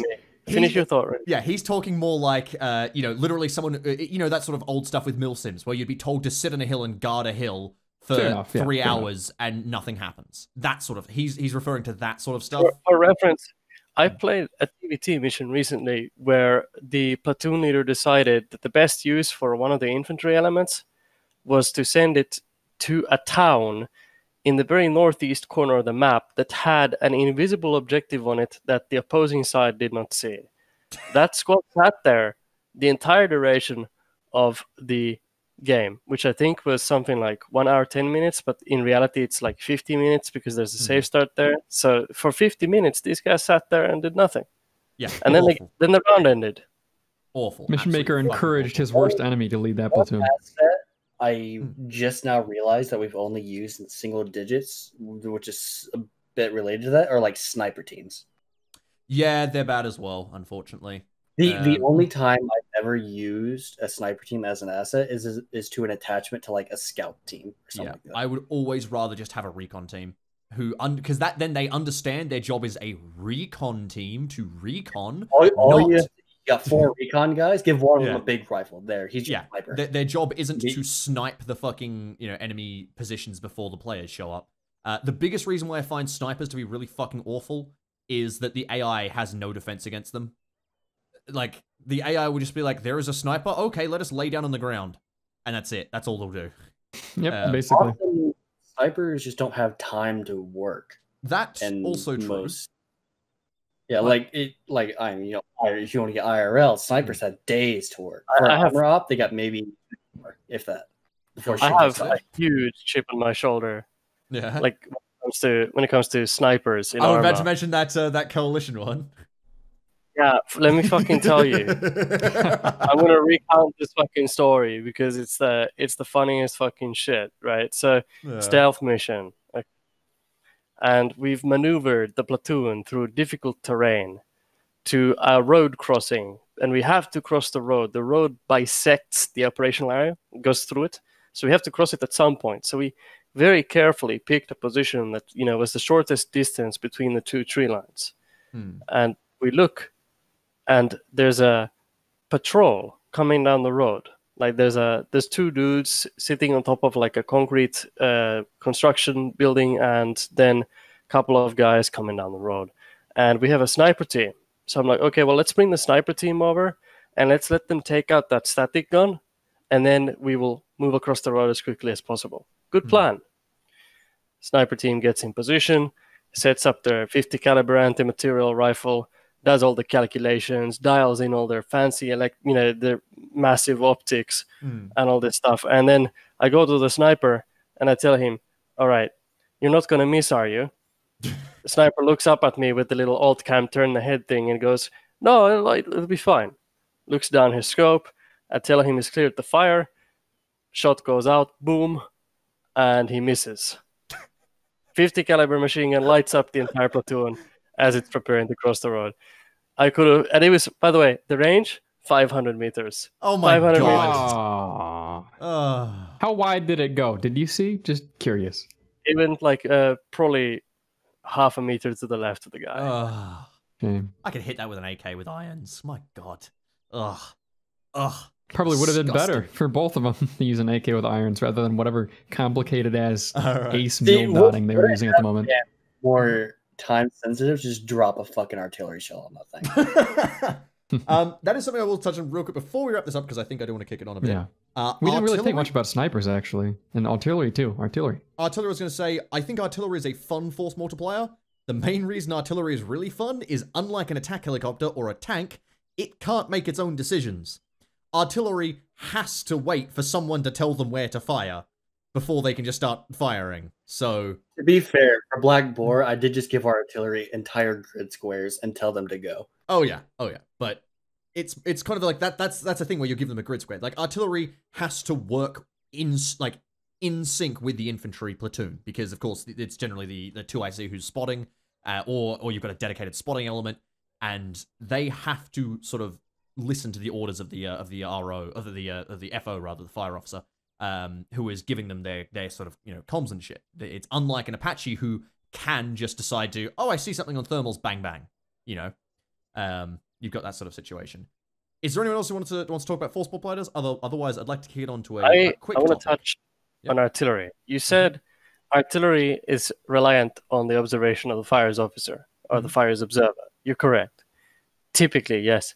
But there are types of artillery fires that you can call in that are basically independent, in the sense that you call them in, and then you don't have to worry about adjusting so much, because, like somebody already said, goodbye grid square. Agreed. But what I'm saying is, artillery isn't going to decide that on their own. Artillery isn't just going to be like, okay, our infantry advancing towards Kavala, let's just shell Kavala. You're correct. Cadian, we don't use Blue Force trackers as well, so artillery never knows where we are. Well, we never use Blue Force trackers either. So also hates it. We're agreed on this front. Fuck Blue Force trackers. Fuck Blue Force tracker. It's whoa. So fuck you, whale. Then, I want to touch. I want to touch real quickly. Pre-planned fires. Like pre-planned fires. If the company says we're at X point, the artillery begins firing automatically. Simple enough, right? Like that's almost as independent as artillery can be. Yeah. They begin firing when your troops reach a certain point. That's how we do things. It is still planned. Saying that artillery is reactive. They don't take their own opportunity to go ahead, and if they don't have a call from the infantry in general, they won't be doing anything. It doesn't have to be as reactive. No, I as it is. And I feel like saying that is the advantage of artillery, is that artillery is never going to drive past your infantry and destroy, a fucking town before they can show up. Oh, you say that, but I've seen some stuff, dude. Like, I've seen an artillery battery take their guns and hook them up to their vehicles, tow them, drive them onto a hill, and then shoot direct fire onto the target. Great. Now you've given our guys ideas. Thanks. We already had that with the low guns. But anyway, if there's anything else to touch on, otherwise we want to kick it on to the next thing. We're only 20 minutes left. Absolutely. All right. Okay, I'm going to move on then. I'll quickly do this. I'm going to make it run around the circle. So real quick, I just want to touch on, I want to make this one real short because I actually want to talk to topic 4 more. Any missions you've played with interesting mechanics or gimmicks, or, somewhere in between. And I don't think we want to talk too much about this, Whale. I think this topic could go on for too long. So I think we want to move on to radios a bit more. If you really, really like radios, why don't we go around and see what you guys want to talk about? Because I know some people prepared for this, so as we go around, why don't we also... would you guys rather talk more about radios or more about gimmicks/mechanics? I think we've had a couple of gimmicks in Cadian Ops. We've definitely not had any game modes. I mean, I hosted a version of Dark Business, but that was it. Yeah, I think... Tank TVT. Oh, true. Tank TVT was a game mode. That is true. When I say mechanics, I also mean use of the Spectrum device or something that would be. So I think what we'll do real quick is we'll just go around the circle and just give out the best one we can think of. I'll start with Well and through. So, okay, real quick, I think off the top of my head, obviously Spectrum device was a pretty nice gimmick recently where I think the biggest thing when it comes to interesting mechanics in missions, the worst kind are the, like the roleplay ones where a commander walks up and like talks to a town elder for, 5 minutes and then carries on with the op. That shit's the worst because what happens is the entire company halts while 2 people roleplay, nothing happens, and then one person walks up like, okay, I'm done talking to the elder, and then they leave and they carry on with the op. That stuff fucking sucks. When it's more dynamic, when it's more like alive, when it's more like a Spectrum device where multiple people had Spectrum devices and they were finding out information as that stuff carried on, that stuff is a lot more fun. That's a really fun way to sort of run a gimmick operation. I think if a gimmick just affects one person in an op, it probably fucking sucks. Compared to that, the Spectrum device was pretty decent. though I think it wasn't used well enough. Whale, what's your best gimmick? Yeah. So I like the idea of riddles and puzzles and stuff like that, but I will agree that if it's an operation with a lot of people, stuff like that isn't going to work. And the puzzle that they're solving is usually just how to engage and destroy the enemy. Usually these operations I've played, it just boils down to like, you know, destroy this thing, find this thing, or capture this thing.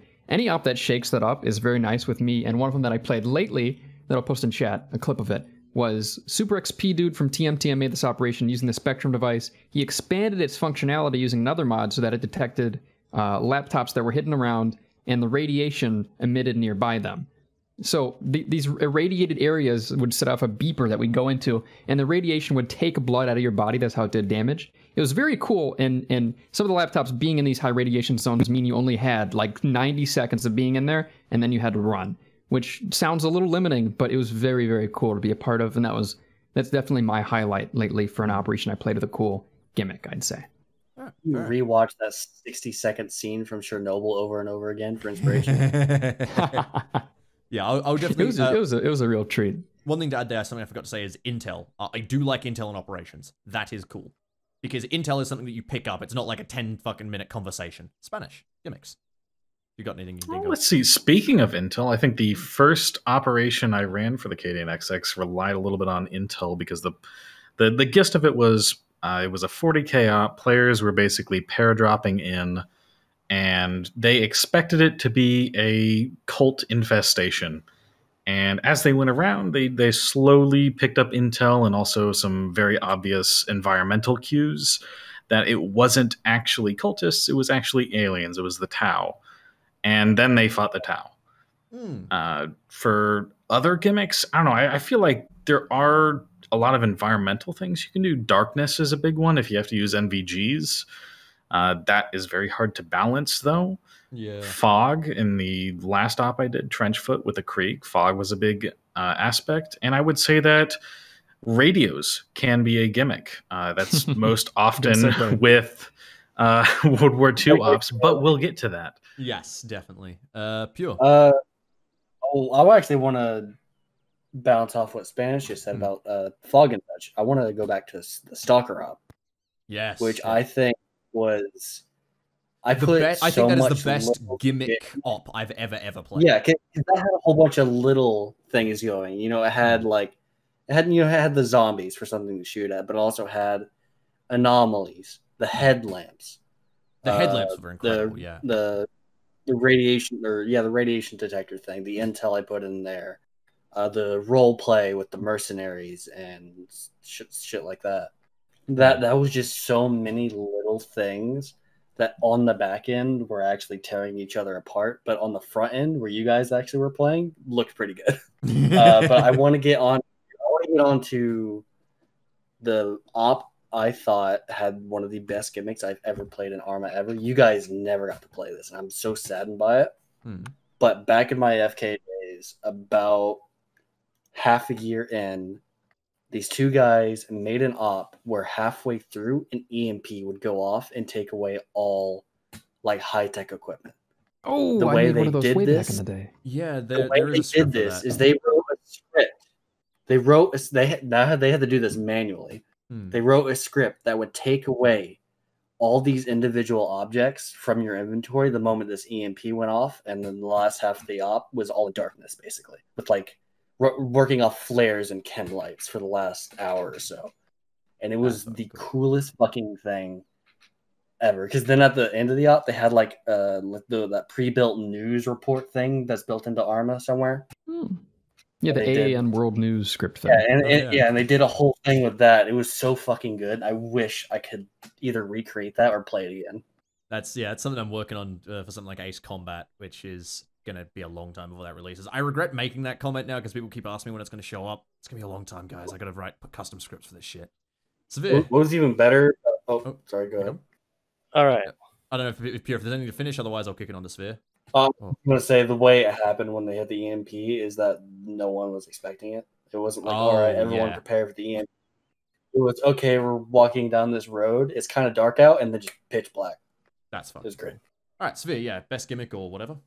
Okay, best gimmick. So AFI doesn't do a lot of gimmicks, unfortunately, because our missions are very conventional warfare type of stuff. But there is one that came immediately to my mind when you said, what's a fun gimmick? And it started out as a gimmick, and it's turning into a mod. But Tuntematon from AFI created a fire director script, and it's basically a little tough book interface that you bring up, and you use it just like you would an actual fire director. So you plug in, what battery you're contacting, you plug in the coordinates of the target, the type of fire that you want, and go from there. And the battery actually communicates with you. You receive messages from the battery, and the battery tells you, okay, we're laying the guns, we're laid on, shot out, splash, and all that stuff. And it does it in a lot more like a convincing way than a default fire support script in ArmA would, because there's a graphical interface that actually you're interacting with. You're putting your fingers onto it, you're doing stuff with it. And I thought that was really cool.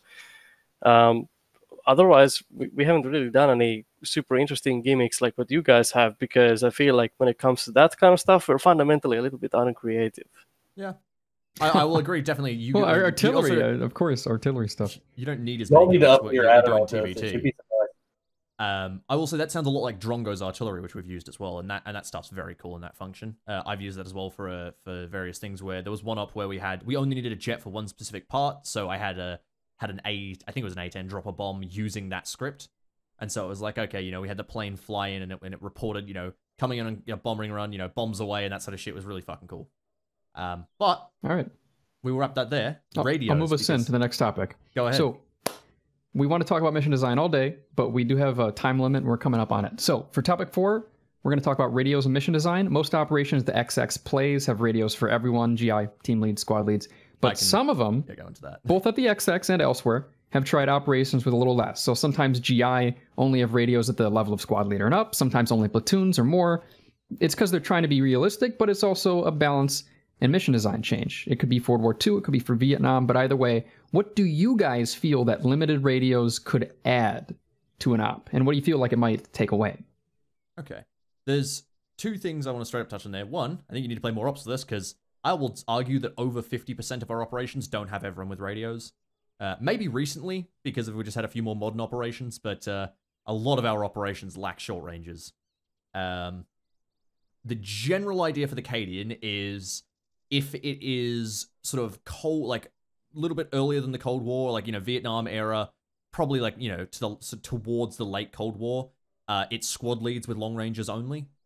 If it's past that, everyone probably has a short range and squad leads have long range. If it's before that, we're probably talking like World War II, right? And at that point, sure. The, the platoon leaders are the only ones with radios, and they don't even have the radios. They have an RTO who they have to take the handset from and talk into.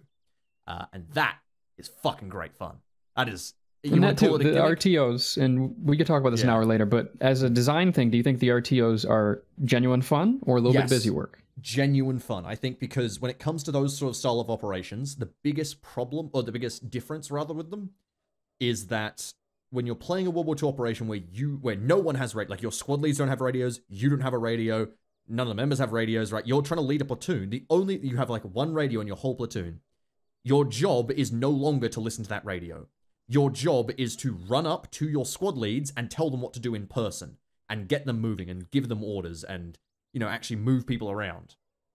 And fucking, you've got to actually be able to do that in person using your voice and using your command. And even the company commander does this. So the RTO's job is to monitor the radio, listen in, and then let you know when there's something that you are needed for on the radio. Right? That's where the useful fun element comes in. It is a quality of life thing, I'd say. Yeah, sure. it is quality. You can still do that with just personal backpack radios. It's not as fun. I personally don't like it, but if you've got a more casual operation, yeah, it works. It's personally less enjoyable overall. I'd like if it's to the point of being a casual operation like that, I'd rather just give the squad leads radios as well. Sure. What do you guys think about operations with less radios and why?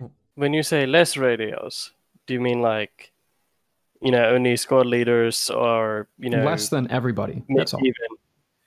Okay, less than everybody. All right, well, fundamentally, I like them. It slows down the pace of combat a lot, which means that you can get more out of a particular mission. It changes the way you have to control your company, control your platoon. You have to be prepared for things like once that guy with the radio dies, how you're going to get in contact with that unit if they can't pick it up, all that stuff. I've even played scenarios that are World War II based that have not had any radios, meaning that the only contact that you have is by runner. Mm-hmm. And we used bicycle runners during that mission to deliver messages to platoons, and the platoons obviously they were within the same 100-meter area, so they got the orders based on that. I think communication in general and how communication happens in ArmA is a fundamental aspect of the game that a lot of people ignore when they just throw radios to every man. Right. I think that's a mistake.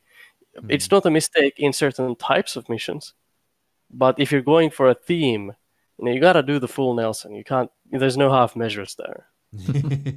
I would totally agree and say that it slows things down a little bit, and that can be a very good thing. When you slow down, you have more opportunity to plan, and if you have left radios, you have more obligation to plan as you put down rally points and ulterior things, because they're not going to be in contact with you, especially if even squad leads don't have radios. So in a World War II op, you could need to plan out an entire operation, or at least an AO, ahead of time, in minute detail sometimes.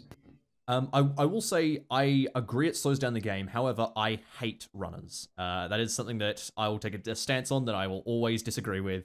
I think unless you can literally have a system for fucking like giving a runner a note, which I think actually exists. I think there is that paperwork mod in ArmA. Maybe we'll use that one day. Even then, though. Even then, I fucking hate runners. Runners in ArmA are unfortunate. And the main thing is while yes, it does slow the game down a little bit, it doesn't slow it down enough. Real combat is significantly slower than ArmA 3 combat, right? Like a squad isn't going to push through an entire fucking town in the space of like, maybe 10, maybe 20 minutes if you're being lucky when it comes to like these tiny World War II towns. They're not just fucking, boom, kicking the door, let's go. I'm like, all right, command, run the other side of the village. So when it comes to runners, I personally hate them because of two reasons. The first is that when you send them to go to find, a squad or a platoon, they're often going to get lost. They really often get lost because that platoon has attacked at lightning speed and has left wherever they were. And then by the time they come back to you to find you again, you have moved because, you need to keep up with the advance and, you can't stay behind. So they've now lost and they're just wandering as a lost fucking lamb on the battlefield. The other reason I hate it is Chinese whispers. Chinese whispers really fucking sucks. It's not fun. Telling a guy... Being a runner in general is not a very fun job. That's what it boils down to. No, being a runner in real life, great fun. In like real mil sims, fucking amazing fun. In ArmA 3, the video game, it's bad. I don't like it at all. I'm not sure being a runner is a lot of fun in real life. Oh, no, I mean, Digby fucking was one for a while. He's got loads of stories he can tell you. It's really good fun. But as in real mil sim, not real war. That was the joke. Related to Digby. Digby, but I do actually like runners, and I do like working with Digby, being a runner for him. No, see, the difference is you're not being a runner there. You're being a platoon sergeant. What you're describing is in those operations, you were Digby's platoon sergeant, right? So when you went over, you weren't just giving orders word for word. You were interpreting and commanding the troops that you met. You were essentially sort of sub-commanding them, right? When I'm referring to runners, what I'm saying is I look at Whale, I go, Whale, run to second platoon and tell them they need to advance onto hill 3-4, take up a base of fire, send one squad into the town, and clear these buildings I've marked on map. Is that understood? And what you're really telling me is, Whale, jump on your bicycle, get lost for 25 minutes, and then deliver a message that's too late. Yes, deliver a message that's too late, and even there is, Whale then either has to A, write that all down, or B, remember it, and then say it word for word back to the platoon commander.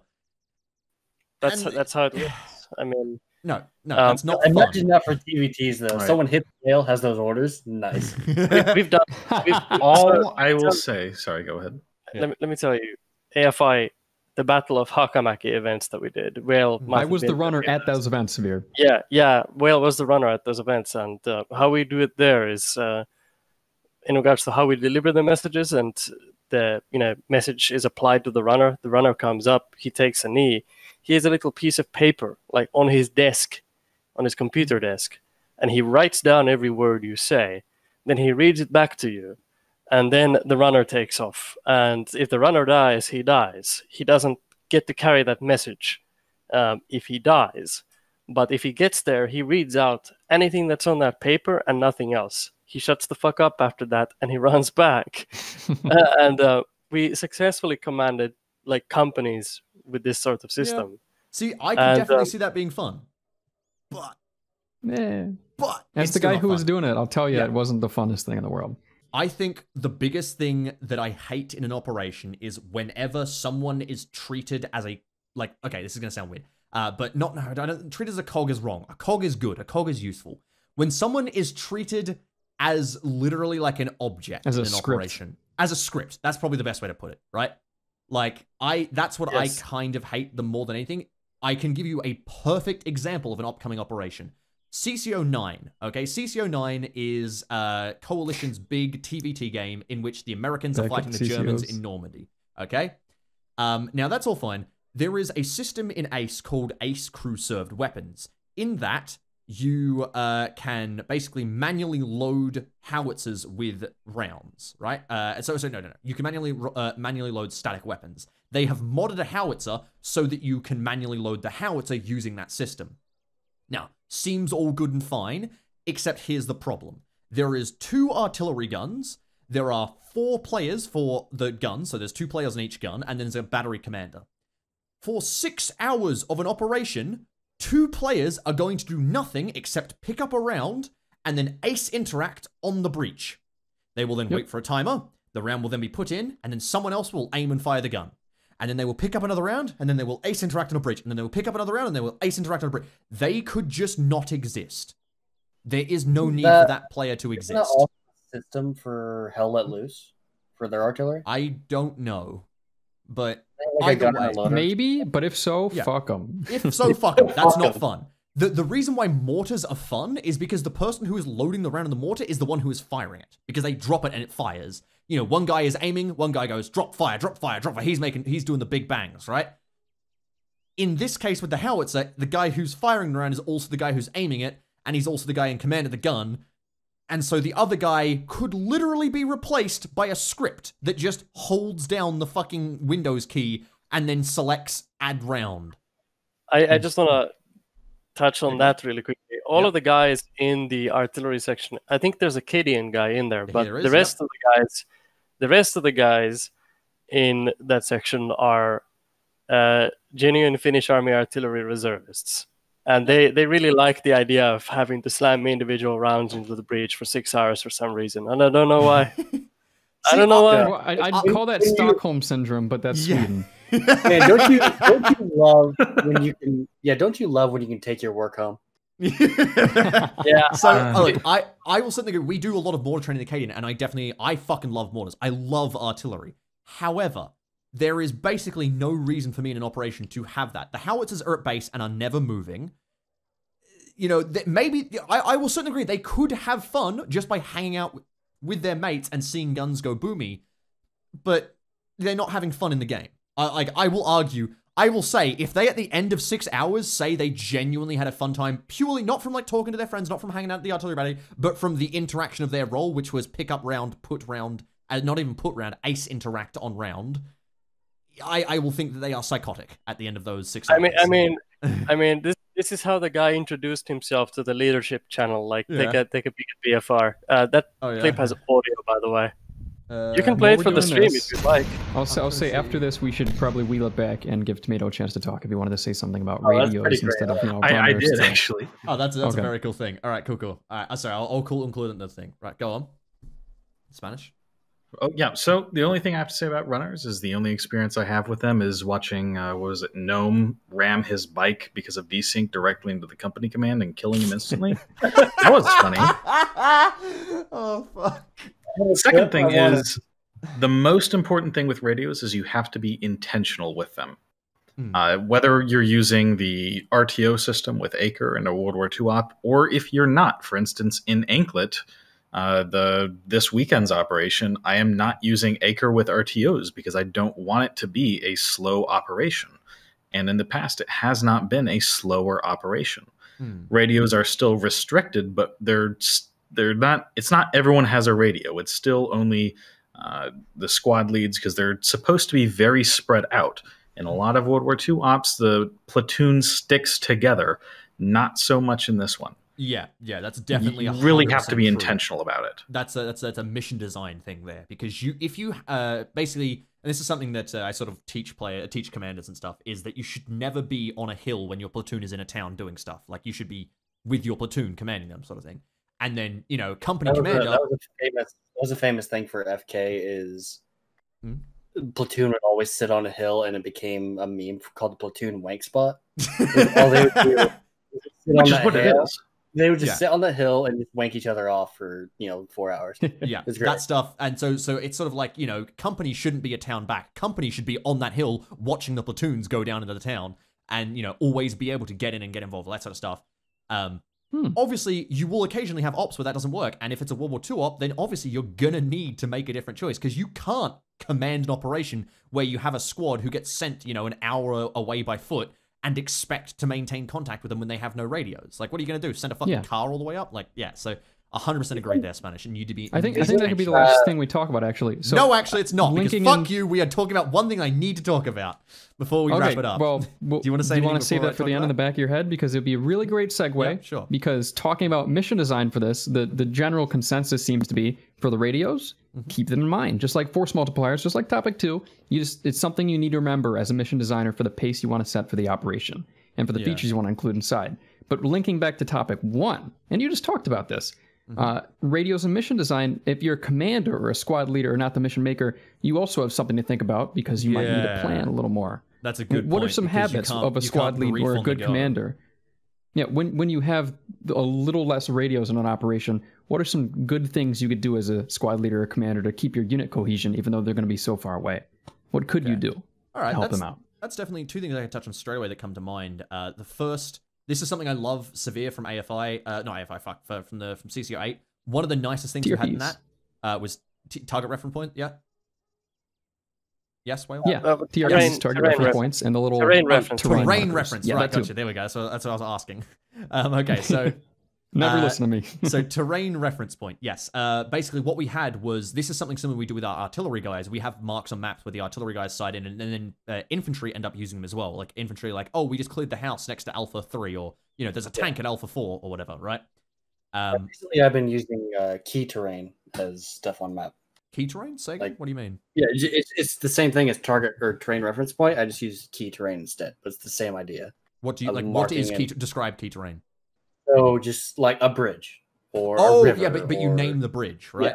Yeah. Yes, I will 100% agree. Like the bullshit names I gave all the bridges. Yes, for so the last stop. the best thing for last stop was AO Spook.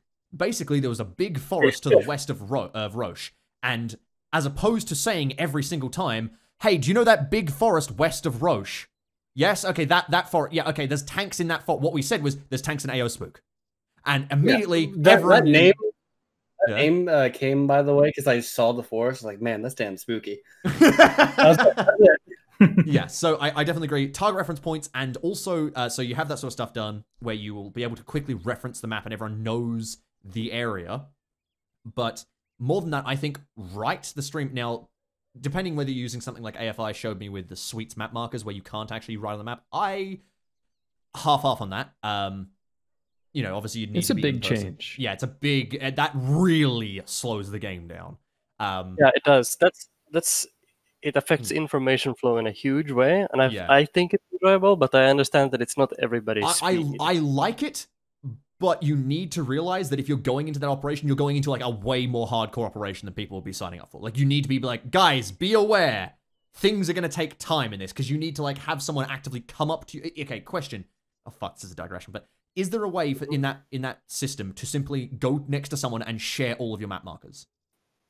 Well, yeah, technically, you could walk up to somebody. You have to remark them one by one. No, you have to remark them? Yeah. Fuck. Okay, that's my problem. Okay. You don't have to remark them. All right. No? So if you want to share your map markers with somebody, all you have to do is you have to open up the advanced menu, click save to clipboard, and then if you want to give them to another person who's standing next to you, you just switch over to local chat and then you paste it right back down again. Okay. But you have to be the group leader, so you have to be a squad leader to do that. Okay, that's not too sounds bad. like It sounds like 1 or 2 steps too many. Yeah, that it is. Like, it is definitely a thing where you would have to teach the Cadians that, and would have to fucking like do some annoying training. It's definitely more hardcore than I thought. But you guys need training to click 4 buttons. No, okay, no. Yeah, I think we've hit our Americans. What we would argue with there is, what's going to happen is in an operation, someone's not going to know how it works, and then when someone doesn't know how it works, it fucks an entire platoon. That's why we do training for this sort of stuff. That's why we pre-prep this stuff. I have considered limiting map writing down shit to like local chat only for like World War II style stuff, but I haven't made that jump. So that is an entirely own conversation there where it comes to that stuff. What I would say there is, assuming you're not doing that, because if you have to do that, then this whole point that I'm about to say goes out the window, because you need to be in person to do briefings at that point. Like, and actually, you need to be in person unless you can use target reference points, at least. Sorry, terrain reference points, because then you can at least give them a vague idea of what you want, but you can't give them specifics. The sort of my best way to describe the best way that briefing should be done over radio is that whenever, even if you're in like a modern operation where everyone has loads of radios and it's, there's no duplex or anything, it's all fine. I don't know, it is duplex rather. You should always write out your map on your plan on the map in full first, so you have everywhere that you want to attack, everywhere you want to move, everything, all the squad positions. And then you call up the guys and you go, look at the map. Here is what I want you to do. There is your plan in one straight go, right? Don't try and, because, that keeps radio comms clear, concise, and the platoon commander can immediately look and go, he's describing the thing and I'm looking at it as he's describing it, sort of thing. Sorry, I just heard a vehicle. Yeah, one of the most common phrases in the Cadian is, all right, boys, check your map. Yeah, yes, actually. I want to touch on, like you guys said, you guys were talking about how it's difficult to share markers, but the difficulty of sharing information is just one of the fun parts of it. And there's ways to get around it. Just really quickly, in AFI, for example, at the company level, if I wanted to bring up an example, red line, Whale was at red line, on the wrong side, unfortunately. It's fair to assume about every op that ever happened. Yeah, yeah, basically. It's fair to assume that Whale is omnipresent. He's basically an ArmA god that just materializes into your op, regardless of whether you want him there or not. But the AFI company command element in Redline actually had a person in the vehicle who, when radio calls were made about enemies being somewhere, his only job was to sit there with an open notebook and write down, look at his watch on when the radio call came in, and write down what is being seen where. And that is all he did during that entire op. He produced like 12 pages worth of bullshit. And he has a picture of it up on the AFI forums. But that allowed indirect fire to be called in accurately without using a map, basically. And it was a huge, huge boon. But again, that's not the type of ArmA that most people play. Yeah, no, we do a similar thing with our scouts. Our scouts mark on map.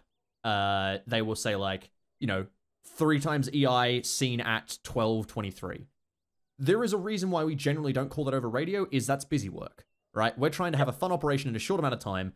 We just want the scouts to mark the thing on the map, and then the commander can reference that, and then ask the scouts if they need more information. But otherwise, what would happen is, we're trying to use CompanyNet, and then over CompanyNet suddenly, we got 3 guys moving west in the field, 12:25. There's a single tank at the east side of the field, and it's just gonna, literally, that's all CompanyNet will be. It would just be fucking cancer. The only time scouts even really report something is if it's like an immediate danger to nearby if it's guys. An immediate threat. Yeah. But is there anything else anyone else sort of feels about this, about Little Whale's topic, before I kick us into one I really want to talk about? Do you happen to have an image of my scouting for the first op I ever did? For the first op? Which op was that? The Paradrop Cadian one. The first one I ever did. Can't recall, you used it as the example for scout training? A name? A map, maybe? Yeah, do you have any name on that? Like, Cadian Paradrop? Are you talking like... That was... It was like one of our very first. Give me just a... Oh, are you talking about the one with Spiffing Brit in it all that time ago? No?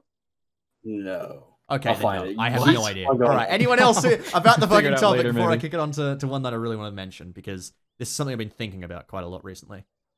I have a general thing, but it's not for this specific topic. No, I was just going to say, one of the most important things you can do if you're making an op is intentionality.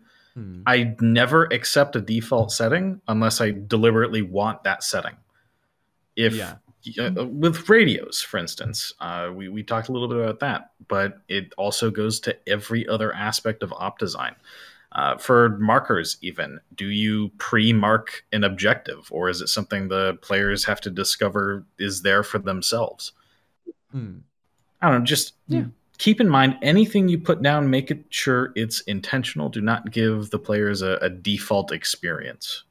Yeah. Well, I'd say conversely, it's sometimes the defaults are okay, but I'd say yes, they should be thinking about everything that goes into the operation. I think now I want to distinct that from overthinking, because it's very possible a mission maker is going to want to throw everything into the pot because they feel more is better, but we're not necessarily talking about the same thing. Yeah. If there's nothing else to mention there, I think I'd like to mention the main thing. Go for it. Okay. I hate terrain interception. I've realized, while you mentioned it, and I've realized I've thought about it, I genuinely cannot think of an operation in which terrain interception has improved my fun and enjoyment in that operation. Particularly Acres, but also TFARs. To touch on the two things there real quick, in TFAR, the problem is generally, I like the radios get more crackly and harder to read as you get further out. That's pretty cool. The problem with TFAR is that most radios are way too long-ranged, so that you can't actually, it never really comes into consideration. It's not really ever a match. But that's the problem you have with Acre, right? Is that the radios do have this interference constantly. No. I'll explain what the problem with Acre is when I can say it. We can adjust those settings. Well, no, I certainly agree we can adjust it, but yeah. But my problem with TFAR, generally, radios are too long-range, so that never really comes hugely into effect. And, that's sort of a half-off. I do enjoy the crackle, but, it never really ends up being a thing where it's like, damn, we've got to climb a hill to get a signal. That's never really something that occurs in TFAR. In Acre, the opposite is true, where sometimes just walking down a little ditch will just stop your radio from working. And depending on the fucking, what do you call it, the not propagate, the radio model or whatever, all that sort of shit that ends up fucking happening. You've actually discovered my biggest pet peeve at my IRL job, where I use radio. If there's a thick fucking tree between myself and my other traffic flagger, I can't hear him.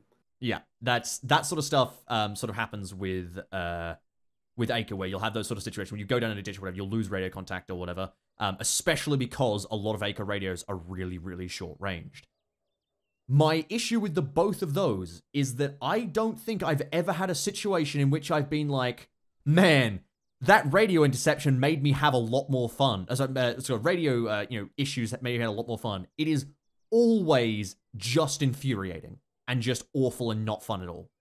Like, look at, there was the Vietnam op where I accidentally put myself out of radio range. All that resulted in was people getting bored and annoyed because company command couldn't talk to them for a long period of time. There was the CCO 8, where consistently we were just unable to talk to logistics back at base because there was a fucking hill that just stopped us from talking to them. So consistently we weren't able to talk to them. And, it's never like, I don't know. It's always unexpected. It just comes out of left field. Yeah, it's always unexpected and never fun. And it's never like, okay, we're going off comms. We won't be able to be contacted for a little while, but we'll emerge at the other side of the valley and we'll be good to talk to you again. It's never that. It's always like we drove down a road and suddenly we can't talk to command. And it's never It also fun. feels like it's one of those things where it's out of your control. Yeah. Just for you, a proactive player, and then immediately your proactiveness is punished. I think it affects command and platoon a lot, and they already have a ton on their plate. I'm interested to hear from I personally you guys like for the that. interception a little, but I at least get where you're coming from a lot. Crackle good, complete inability to hear, understand. Yeah. I think that's the best thing. I would love it a lot more if when you were in those valleys or you were in, you were cut off by terrain, you got like a come over radio, because then you'd be like, oh damn, I got a radio signal, better climb to a hill and pick it up, right? That I would be cool with, but that's not what happens. You just don't hear anything, and you're like, you get onto like another hill or whatever, and you get some fucking pissed off guy on net who's like, why the fuck aren't you answering? It's like, I had no idea you were calling, and that's never fun. Yeah, I do remember. What was the Chinese op we did recently? Data Purge. War Pugs? Yes. For Data Purge. I will talk about that as well, yeah. Yeah, I spent a solid maybe 10 minutes trying to get a hold of, I think it was the logistics, because I needed a replacement vehicle. It got to the point where I just relayed through the Zeus to actually get that to happen, because there's no way I could get closer because I was on a fucking island. I wasn't going anywhere. Yeah. So swimming. That exact issue happened. So what ended up happening with us was we realized only about halfway through the op that we were going, and this is, I think, what triggered that thing in my head. I was like, oh wow, terrain, like radio distance terrain selection just isn't fun.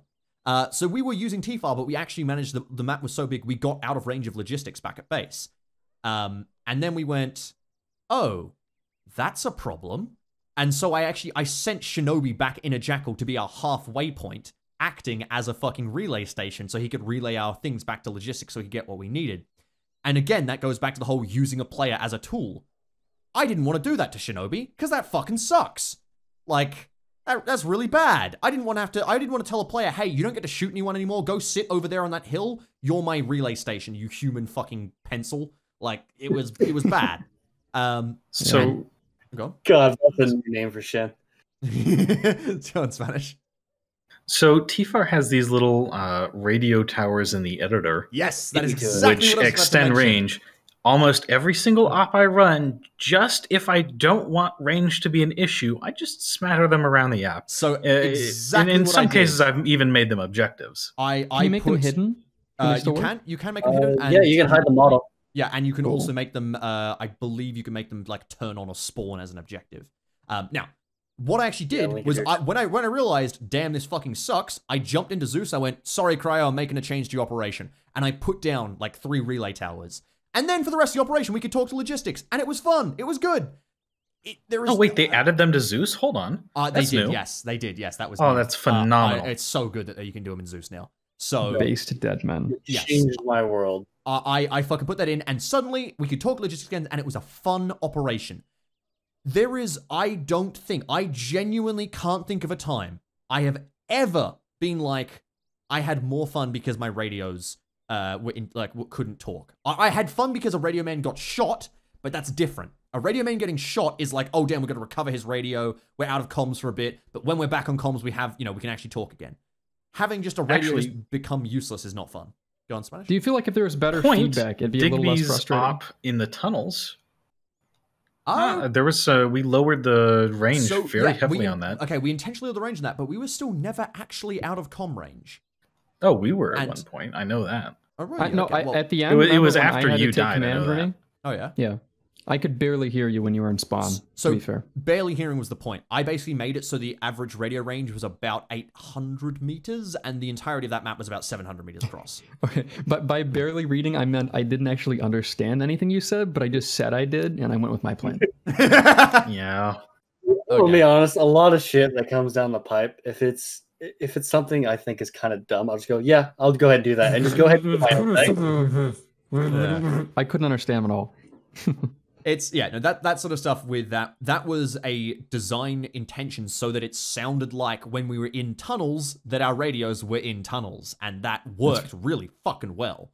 But it wasn't, and the thing is, we knew what was happening in operation, we knew where we were, and we knew if we moved away we'd lose more and more comms with the guys, right? So we knew what was happening. There wasn't like a surprise hill that suddenly cut off all of our comms, But the whole fucking situation with any sort of big company game, no, I don't think I've ever had a fun time. Has anyone ever actually had a fun time with radios becoming cut off by terrain that resulted in fun? A full cutoff, no, but the garble I do like. I like the garble too, yeah. I've had an operation I've played, a few of them with Coalition, where the platoons are just separated very far apart, and they're not supposed to be able to talk, and that's just how it works. That garble brings us back to the OG phrase for Bad Frag. It's big war fields. Yes. It's you understanding the actual physical distance between you and the person you're talking to. Yes, that I can 100% agree with. I will say I don't enjoy not being able to talk to someone at some point. Maybe it's fine if the company can talk to the platoons and the platoons can just talk to the company, the platoons can't talk to each other. Maybe that's fine. But I will say that I don't think I've ever had that situation where it's been fun, and relaying communications is actual fucking cancer. One of the things that the fucking guys in CCO were like, dude, you should have just called the helicopter and told the helicopter to tell logistics. No! Yeah, fuck. Fuck that! Fuck that with a rubber fucking spoon. Fuck that. To be fair, the choppers didn't have much else to do. Okay. They couldn't get But any AO. just already, I've said why runners are bad. That's just Chinese whispers, except you can fucking hear them try and repeat the Chinese whispers, and it's awful. It's awful. You never want to do that. I never want to fucking... You know, that was the problem I had with Shinobi. I was going to Shinobi, tell logistics I need this. And Shinobi's like, hello, logistics. Rimmy said he needed this. And it was just awful to listen to. No one had fun. It doubled the time for any radio communication. It was painful. Ugh, disgusting. I don't know. I think that's it. I need a blue hat. Does anyone have any final thoughts for radios? We're about 23 over, and before we ended, I was wondering if Rimmy wanted to mention something about our mutual friend Joker. Oh yeah, I guess if anyone, we'll bring up Joker in just a second. Anyone final thoughts? No. I'm good.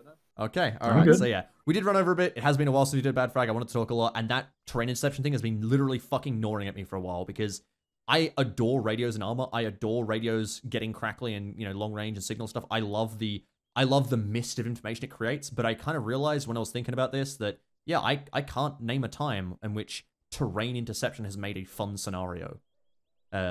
Even like massively long range stuff, I can't name a time that that's happened either and has been a fun scenario. So, I don't know. Crackle, fun. No hearing, not fun. But to wrap up Bad Frag for today, we're going to mention a little something. We're going to just refer to him as Joker. That's all we'll refer to him on the podcast as. But in the Cadian XXth, quite curiously, I was contacted by a sociology student, I believe I'm saying that right, to do an ethnography on a virtual community. Now, an ethnography is basically where you go to a community and you study them for a while, and you sort of integrate yourself with them and you do a study. Now, obviously, this sociology student cannot do that because of COVID. So that's unfortunate. His university has just gone then, okay, you're going to have to pick an online community to do this. And the Cadian XXth was approached by this student. At that point, I went, I kind of think that this is a joke or a fake or something. And after a lot of study, it confirmed, no, this is actually a real student and a real university. And I've talked to the professor, etc., etc., etc. And so now what we have in every operation, well, not every operation, like generally the weekend operations, we have our very own Joker, alternatively called Rolling Stone. Depends who you ask. But he basically plays the part. No, it's Joker. And so he plays the part of the war reporter or a interviewer or whatever during these operations, and he basically just tags along. And he may be shot at, depends on the style of operation. But he generally like rides along with the squads and does little interviews and just chills and watches them and watches in combat, which is honestly a really fucking cool thing, and I can't wait to see the report at the end of it. I'm unsure if I'll ever publish any of it. I doubt it. It'll probably just be a Cadian only thing, but it's a fun story to tell. It'll be something I'll have to bring up with Joke himself. I don't know. We look forward to his findings on. It'll be really fun to find out what an ethnography of an ArmA unit looks like. I'll see you all ahead. Especially. But yes, if you see me reference him in operations, I believe I reference him in Charge Down and maybe a few other things. If I've ever referenced Joker or ever been like, hey, that's where Joker is, that's who we're referring to, is the news reporter, the war reporter in our operations, who's playing the part of that, who's basically just running around and keeping up. And he does a pretty good job. The guys like him. He keeps out of the way, and he generally keeps his head down. He's only died once so far that we've seen. That's because a FAC came out of a building behind, I think it was Platoon Command, and killed everyone in Platoon Command with just a burst of machine gun fire. Killed. He was sitting in the window. It was fucking Stalingrad sniper. That's what he was doing.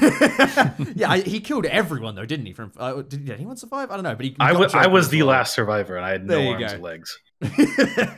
But yeah, he's only gotten killed once, the poor fucker. So yeah, he's definitely a good lad. But I think that's where we're going to wrap it for today. This has been a little bit of a longer Bad Frag because we missed one. Next week, it's going to be something pretty interesting. I think Seville's not going to shut up for whole of next week. It's going to be talking about tactics. 2 weeks, unless you wanted to. 2 weeks, right. Sorry, yeah, 2 weeks. I know my own schedule, shut up. The next week of Bad Frag was what I was saying.